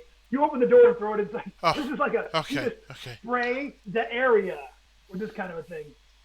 If you were throwing it a distance, I'd say make a roll with it. But it's just, you know, just bunking it inside. It does 18 damage. Okay, so there's a kablow, and you're not sure. The walls, like you know, there's smoke all throughout there now, and plaster falls off the exterior of the wall, and there's dust kind of coming out of the door in there and such. You look inside the door, and it looks like this leads directly backstage. And what creature? You don't see any creature, but you do still hear. Killed it. It's all right. We're done. And we're out of here. But you still hear the music coming from the interior of this place. Doesn't appear to be guarded. Yeah, exactly. Yeah, we look at Full Nelson looks at the other gutter knight that told us there was something in the way. Like, what did you mean there was something there? Well, I wish I had one of those grenades. Must be nice. It must be nice. You know, this is my 3rd day. I got initiated on Thursday. It's Saturday night. I'm not a proper gutter knight. Oh, well then we should all have grenades or something.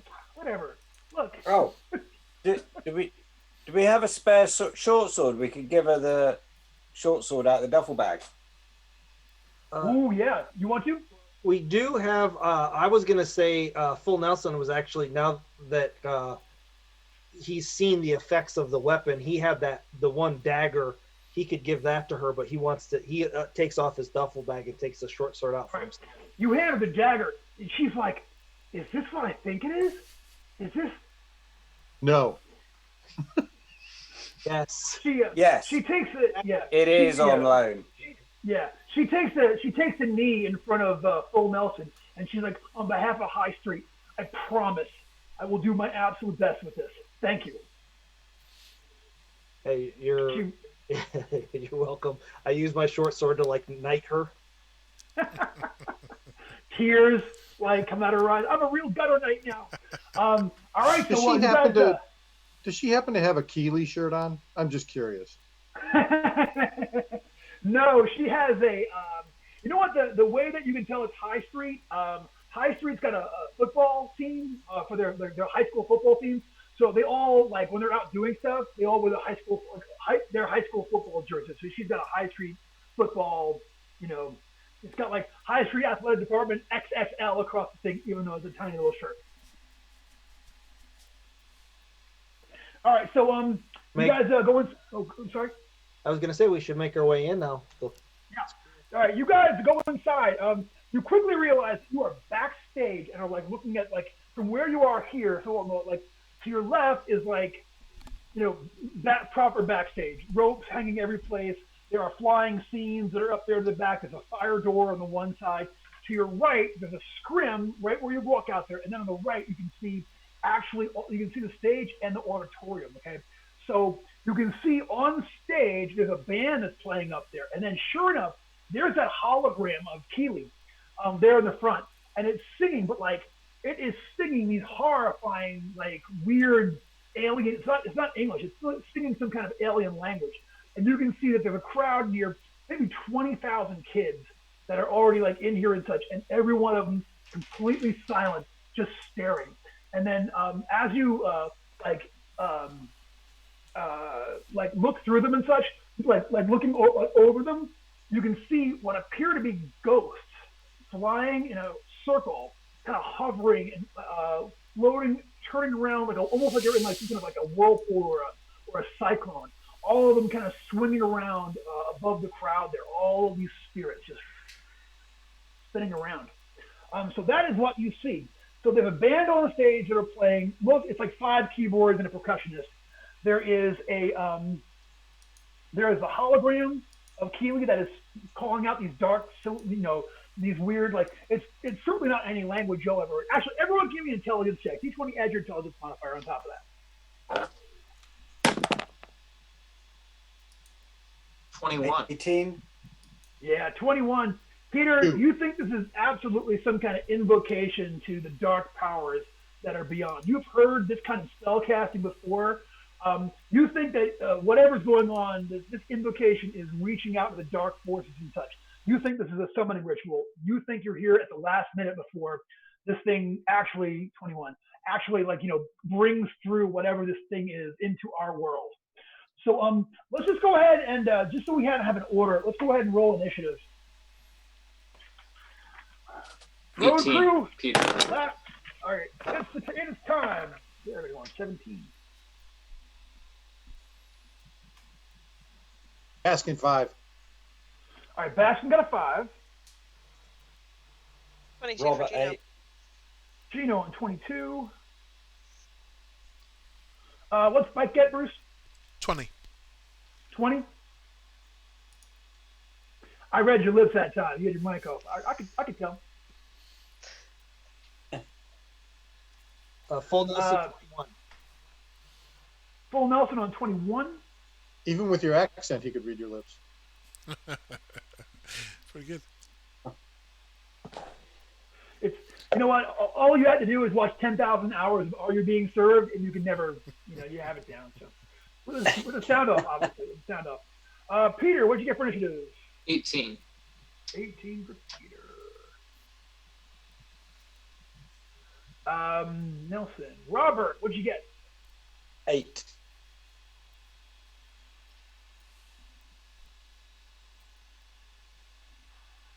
Okay, so Gino, it is your turn first. So you were there. You were sort of right next to the scrim where you can see onto stage and you can see backstage. What are you going to do? I want to try to reach the closest set of woofers and speakers and cut through some cables. Hell yeah! All right, go ahead and give me that attack roll. Just just roll your deed die. We're just going to see how much damage you do. 2. Yeah. So, hey, he said, looking at the clock, feel like spending any luck on there? Yeah, sure. I'll spend some luck on that. Sure. Let's take that 5. Just at 5 points, bring it to a 5? Yeah. Yeah, absolutely. So you go over there to like the main sound thing and just like rip it. And suddenly the place goes quiet. You can still hear but here's the thing. You can still hear a voice coming from where the hologram is, but now it's like unmiked, and it's not, it's before it was like this eerie female voice that kind of like went along with the hologram. Now you hear a male voice still coming from the area where that hologram is, like speaking out and such. But there's no more sound coming from any place. Okay. All right, outstanding. That was great. Full Nelson. Yeah, I'm glad I didn't go first because I really didn't have any ideas. So is there a way for me to pinpoint where the male voice is coming from? I mean, yeah, you're pretty sure that male voice is coming from within the hologram itself. Oh. As if it's covering somebody else. Right. And the band members are human. I mean, they appear to be human and not possessed or anything like that. Actually, yeah, you look now that like you haven't really gone on, like you look across there. Yet everyone has that black spot in front of their faces. Yeah, I don't. He's not. Full Nelson isn't the brightest, and neither am I. So I'm just gonna charge and try to knock over some band members. Maybe grab a keyboard and smack someone in the face with it. Gotcha. All right, give me an attack roll versus a band member. Go ahead and do it. Are you going to use a weapon, or are you going to try to like literally slam into one? Well, he has his short sword out, so I mean, I sword. guess that's what he's going to attack with first. Cool. Give me a number. But he only got a 2 plus a 3 on the deed die, so he missed. Yeah, that's going to miss. Yeah. All right, so you are now standing over there by one of the keyboard players. That is.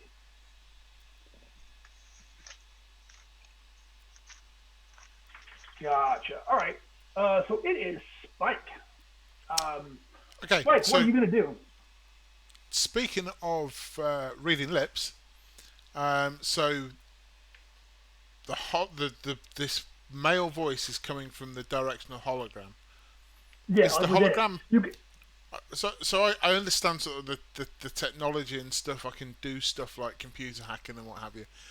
But is there like a projector for the hologram? yeah, there is a projector for the hologram, but there's a whole computer array kind of off towards like towards backstage. You can kind of see it, and you can see on the one screen there's actually a picture of the hologram rendered in 3 dimensions. Can I get to it and interact with it this round? Yeah, it's right there. All right. I'm going to try and disable All right, give me by that hack and computer hacking.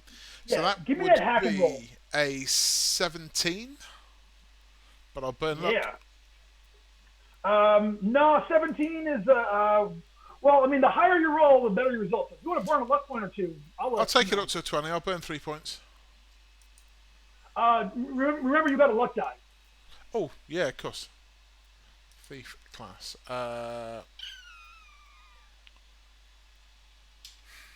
What, a 4? D4? Yeah. D3, we'll D4, D5. Your third level? It should be on your sheet, but it's D5, yeah. I'm just going to burn 1 point then and take it up to a 20. Cool. All right. Yeah, so you go over there and literally just like shut it down, and the lights, the regular house lights, this place go up, and the rest of you. So now you're actually like backstage, okay? So if you were to look over your shoulder, you would see the back of like a scrim that basically like defines where the actual stage area is. So you can't see this, but everybody else who's standing over there, especially Nelson, who's like right up by there and such. That hologram just winks out of existence, and beneath it, you see this guy, and you instantly recognize him. Hold on. Yeah, man, it is William Heller, the High Sorcerer Priest of the Annihilator, and he's still there. Like he realizes that like y'all can see him now, but he's still trying to chant and like bring this thing about and such. He is wearing these black robes with kind of a star pattern up in the front and such. He's a guy, maybe like in his 50s.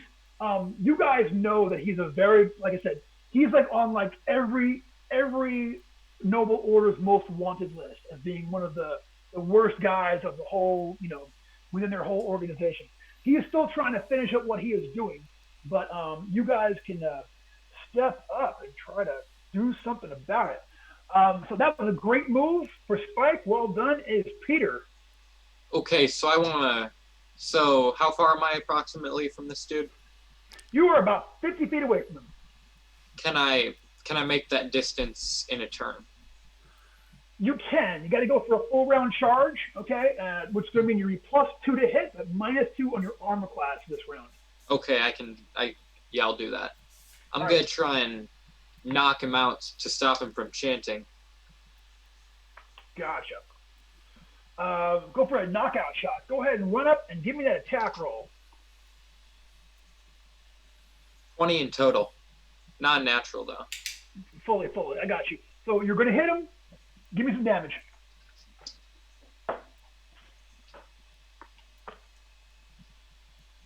Five. Okay, he is still up. He gets knocked back, and he says like you, he's like, "Fool!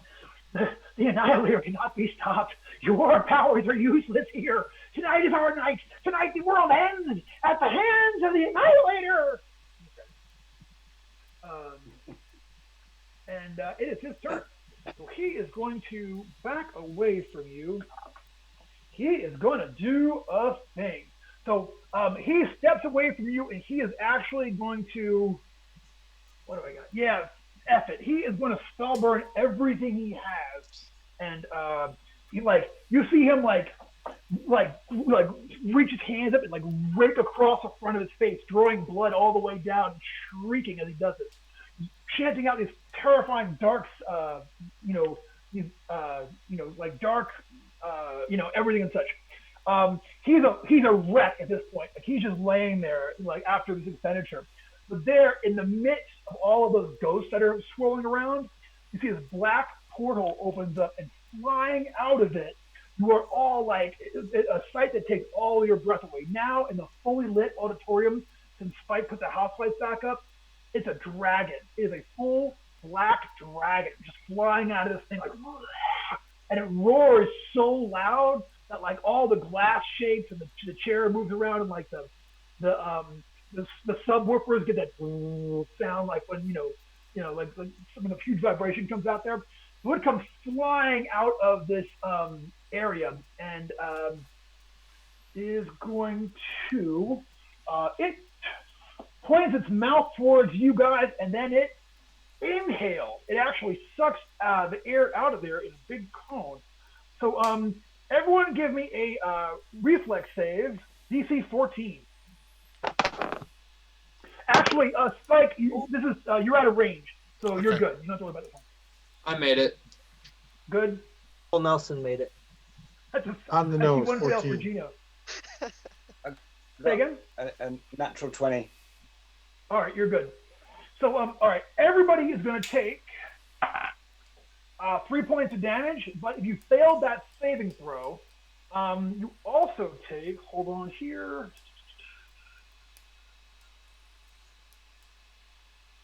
Hold on.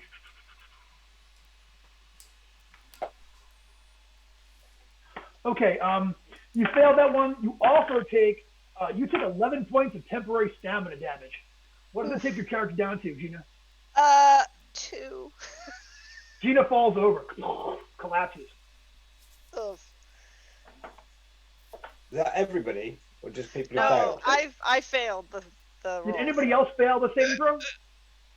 So everyone took the damage, but so Gina, like, it caught you just about, like, you were actually, like, exhaling when it did, and it seems to suck all of the oxygen out of your entire body. You get that head rush feeling, Your head swims, and you just collapse. Kaboosh! Wonderful. Y'all see Gina go down. So, yeah, it is time, y'all. That is all they got. So it is Robert and then Baskin. Okay. Are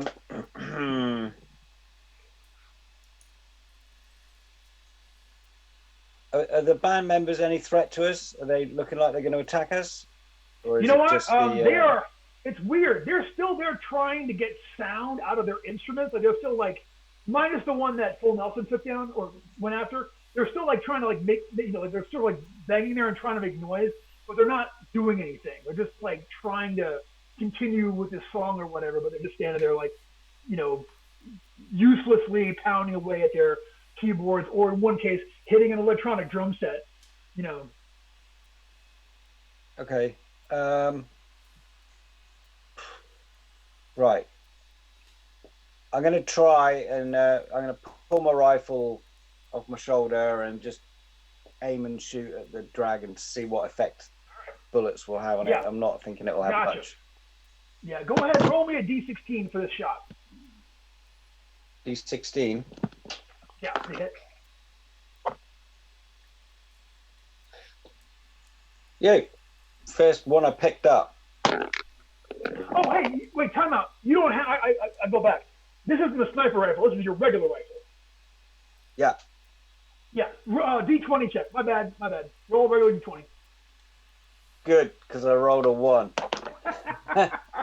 Ooh, saved by not DM. much, that's not much better.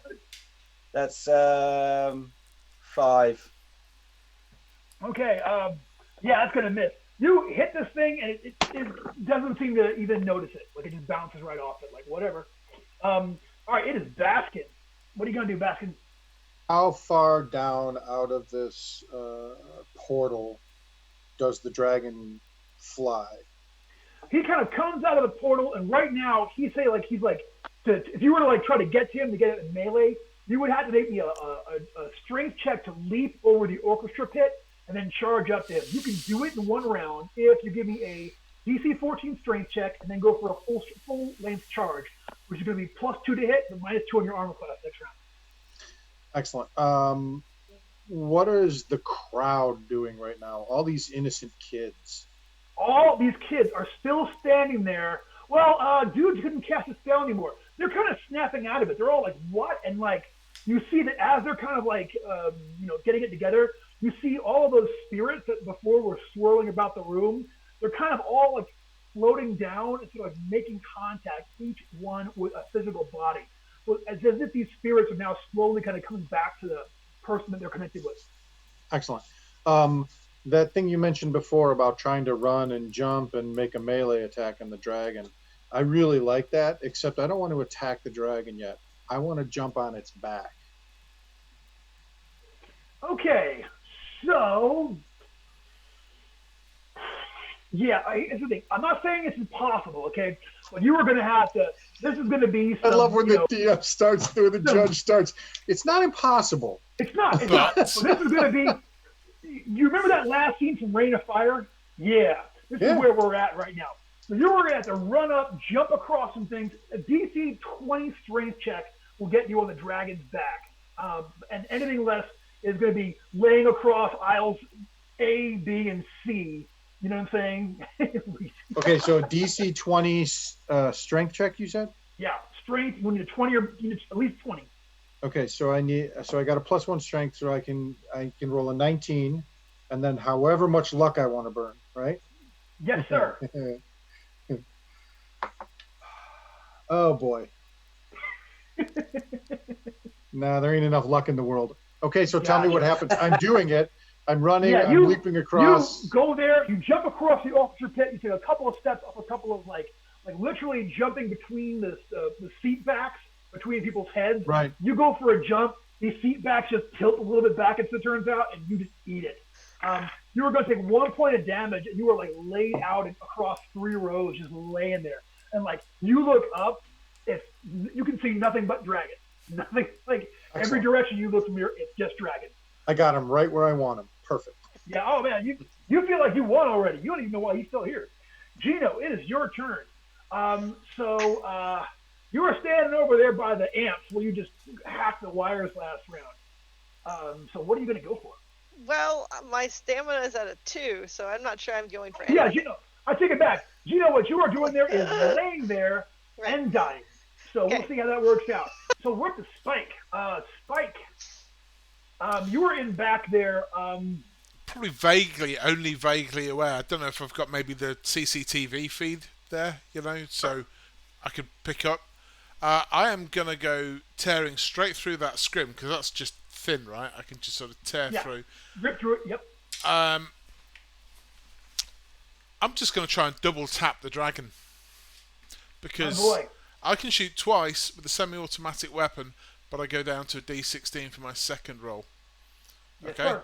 and it's a big thing. It's a big target. It's not going to be hard to make. It's coming right for us, right? He's coming right for you. So my pistol being my lucky weapon. That's a 13. Before I start burning luck, do I need to burn luck? To hit, you do. I'm going to go ahead and call it out as armor class 17. Okay, that takes it to... His scales are like 10-fold shields, y'all. Okay. 10-fold shields. So, I hit him by burning a point of luck. outstanding. Puts me to that. This is the first shot. And I think it was a D8 for the pistol, wasn't it? Mm-hmm. Okay, so that's 3 points with the first shot. And I'm going to use... the second shot goes nowhere near. All right. But you hit it the one time. You just drew first blood of the dragon. Its huge eyes fall upon you with true evil and malice intent. It almost looks pleased that it has someone to choose out of the crowd to go after. Right. It's just like excited that it's going to get a chance to whack somebody. But it ain't over though, my friend. It ain't over because it is time for Peter and then the bad guys. Peter?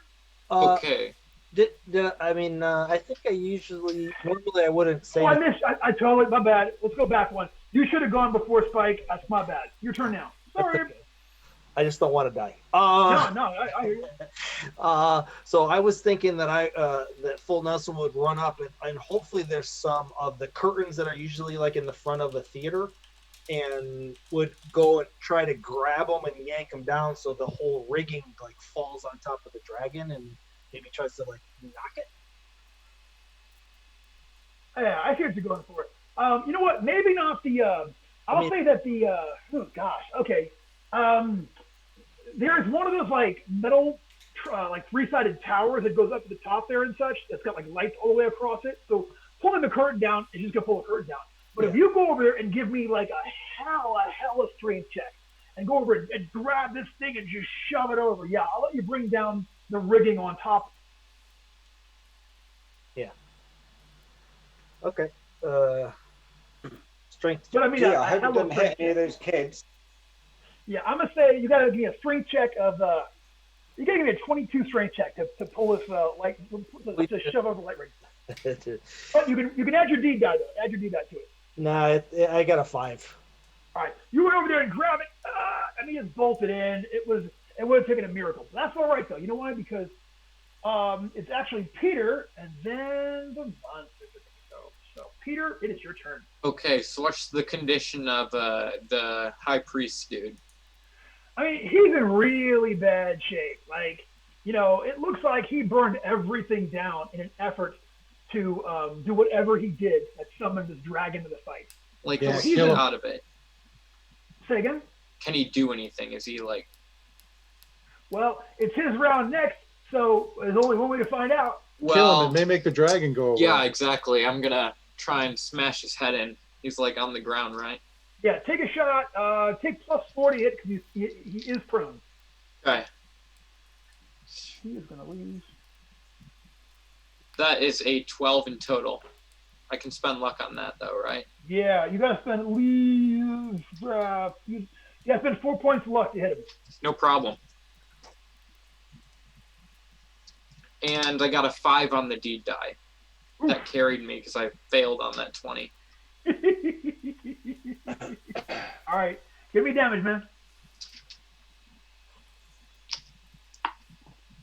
That's 11 damage. Man, I got some news, y'all. Y'all are officially among royalty. Peter is the man that brought down William Heller, killed him. Yeah, you smash him, but that dragon is clear, like isn't making a move for the exit door. So fight continues. That was an awesome move, and it is its turn. It is going to fly, like it comes down and then to go after Basket, who's like right there under it. Here comes this giant claw down the top of you. Moosh. That's going to get a 21. Baskin, you are going to take... Just barely hits. Just barely. Whoa, crap. You are going to take 14 points of damage.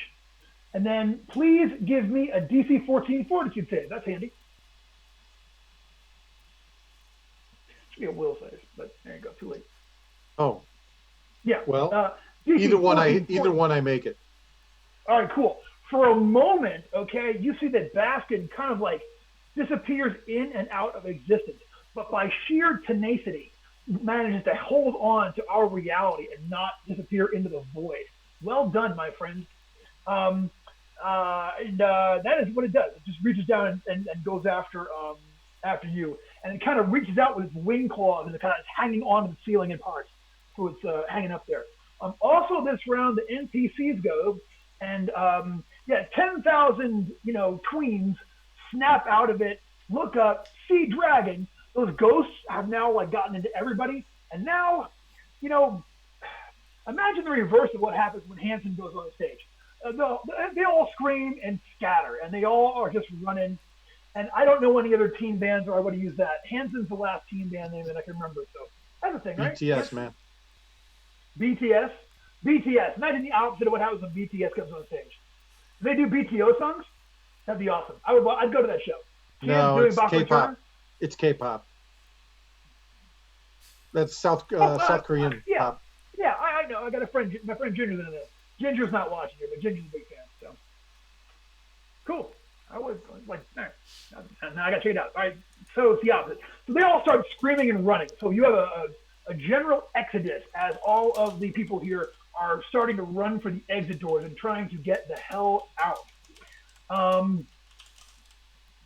And there you go. Robert, it is your turn, my friend. What are you going to do? So is this thing down close to the stage now?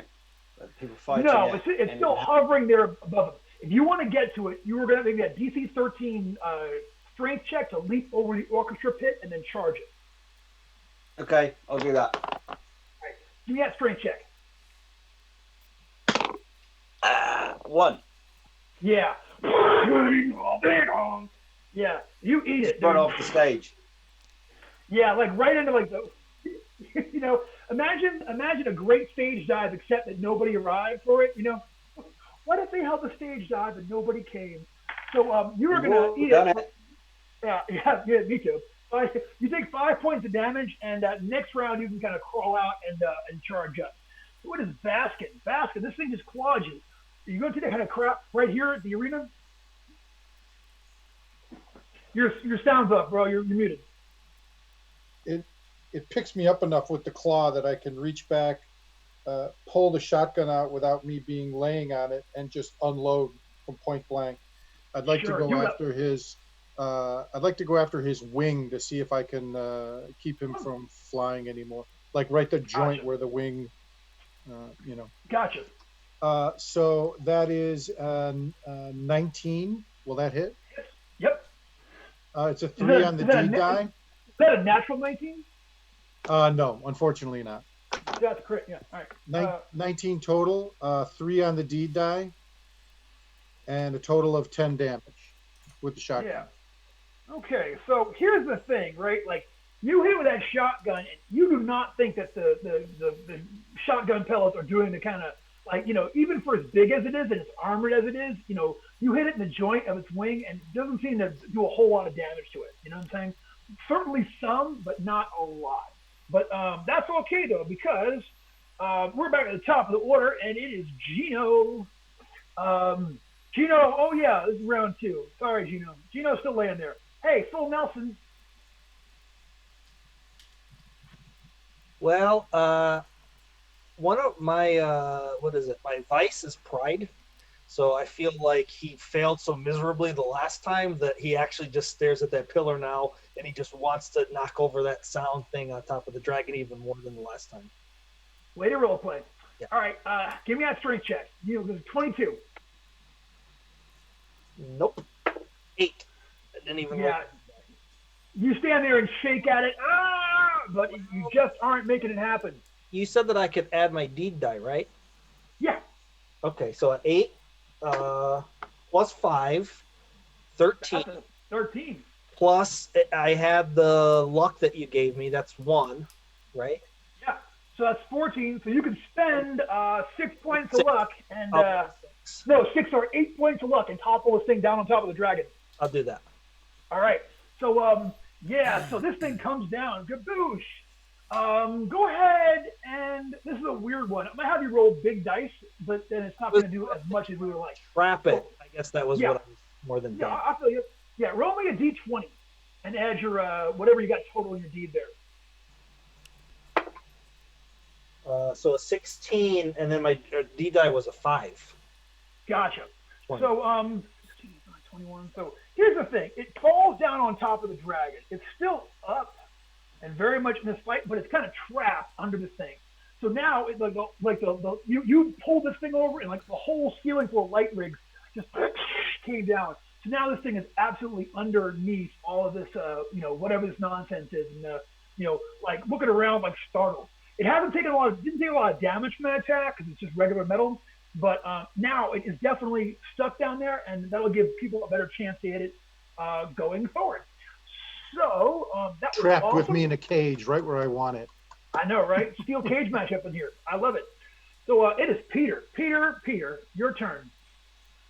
Okay, so he's kind of like pumping his fist, really happy, and then he turns around and remembers, oh, hey, there's a dragon.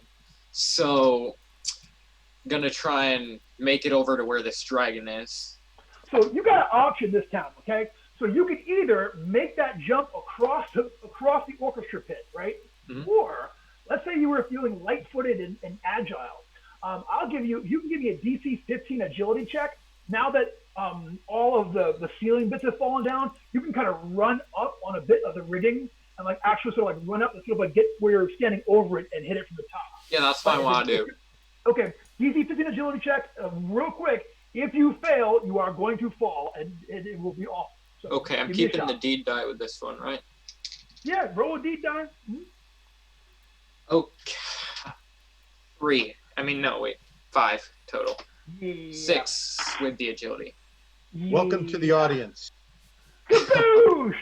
Yeah, man, you kind of get folded up over A17, and you take 5 points of damage from hitting it. Boo! And then it goes. So it is trapped under here. I am going to say the way it's trapped, it's going to try to, once again, the only one that's close enough is Sketch, but it's going to drop his attack roll down to a D16 because he's got all this metal and crap on top of him. So here comes that shot.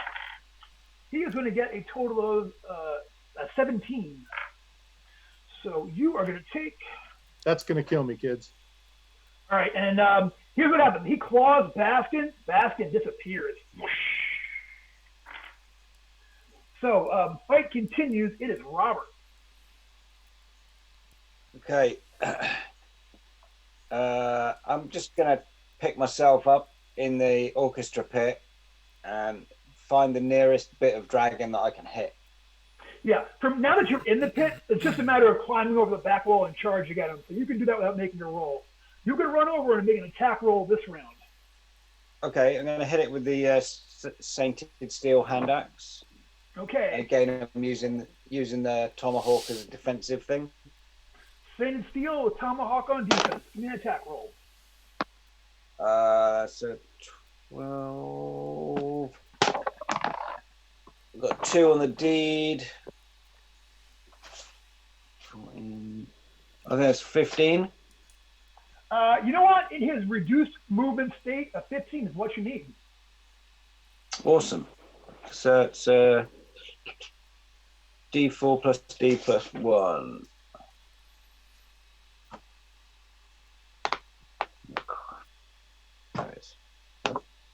Too many dice. That's a 2 damage. Plus 2, that's 5. All right.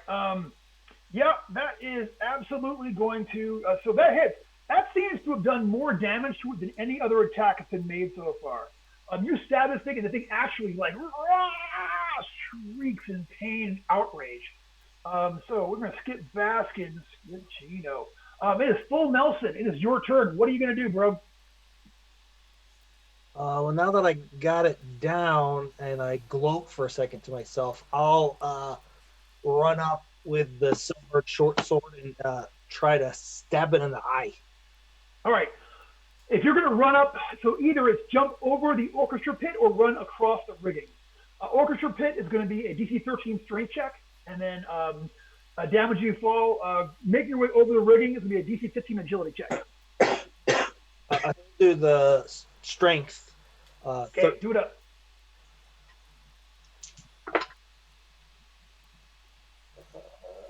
So that is 13. Okay. What was the DC? Oh, 13, yeah. Yeah, so you got it. So run over, you can run up, make your attack roll this round. Which was a 15 to hit. Yep, roll me damage, my friend.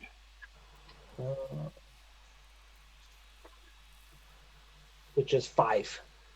5. Okay, it's injured, but it is still up and still in this fight. We are going to continue on. That was awesome. It is that was Nelson. It is Spike. Spike, you were on stage with the pistol action. Spike is going to holster his pistol and he's going to nimbly dance over the falling stage rigging. You know, fantastically agile as he is. And he's going to leap onto the back of the dragon and force that sainted steel dagger into its leathery hide. Gotcha. That was a 20 on the agility check, natural 20. All right, that was pretty, dude. Literally dancing across. Right? And now the attack. What am I looking for? Now that he's pinned down, you only need a 15 or better because he can't move to back away. I'm going to burn 3 points of luck to make that happen. Christ, getting through the luck now. You've got a dice roll, haven't you? Yeah, but I needed 3 points to get it to happen. And it's just going to be D4, but it's with the Sainted Steel. But that was 4 points on the damage. Yeah, D4 damage total? Yeah. 4 points? All right, it is still up. There you go. Yeah, you are now on his back. You have stabbed it and have done some damage to it. It shrieks. Not a fan of the Sainted Steel.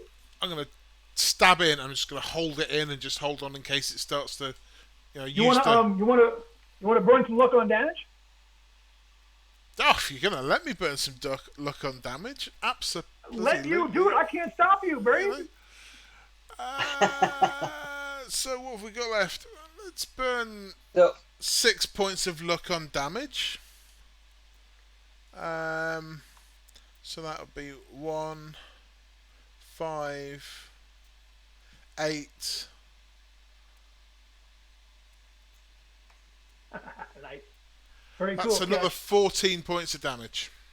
Yeah, that's what I'm talking about. It is like now it looks like it's really in terror. It really looks like it's in pain. Peter, it's your time. So you fell that first time, but now you're right by it. What are you going to go for? Yeah, so he gets himself off seat A17, picks back up his Warhammer and garbage can lid. He's ready to end this thing. That's some proper gutter knight action right there. Sainted steel and a garbage can lid. Give me an attack roll. Okay. 9. To hit? Yeah. How much do I need Yeah. to make it? 15 to hit him. So we take you 6 points of luck. Oh yeah, I can do that. Yeah. Yeah. So I roll for All damage. right. Give me that damage. 7. 7? Okay. It is still up, but it's looking really bad at this point. So who's there? Peter, you're in his bag. He can't get you. I am going to go after, I got either Peter or Full Nelson. My only ones I can. No, it's got to be Peter. You're the only one there, so that I can reach out. So Peter, here comes that attack roll. It's going to get a total of a 13. I Miss. just rolled dog shit. That's terrible. All right, it's going to miss Peter. It tries to claw at you, but it's got reduced movement rates from this thing. You know what I'm saying? Like screwing it up. So it's going to go ahead and miss. Robert, it is your turn. What are you going to go for? I'm going to attack it again with a hand axe. Do it up. Just try and carve one of its limbs off.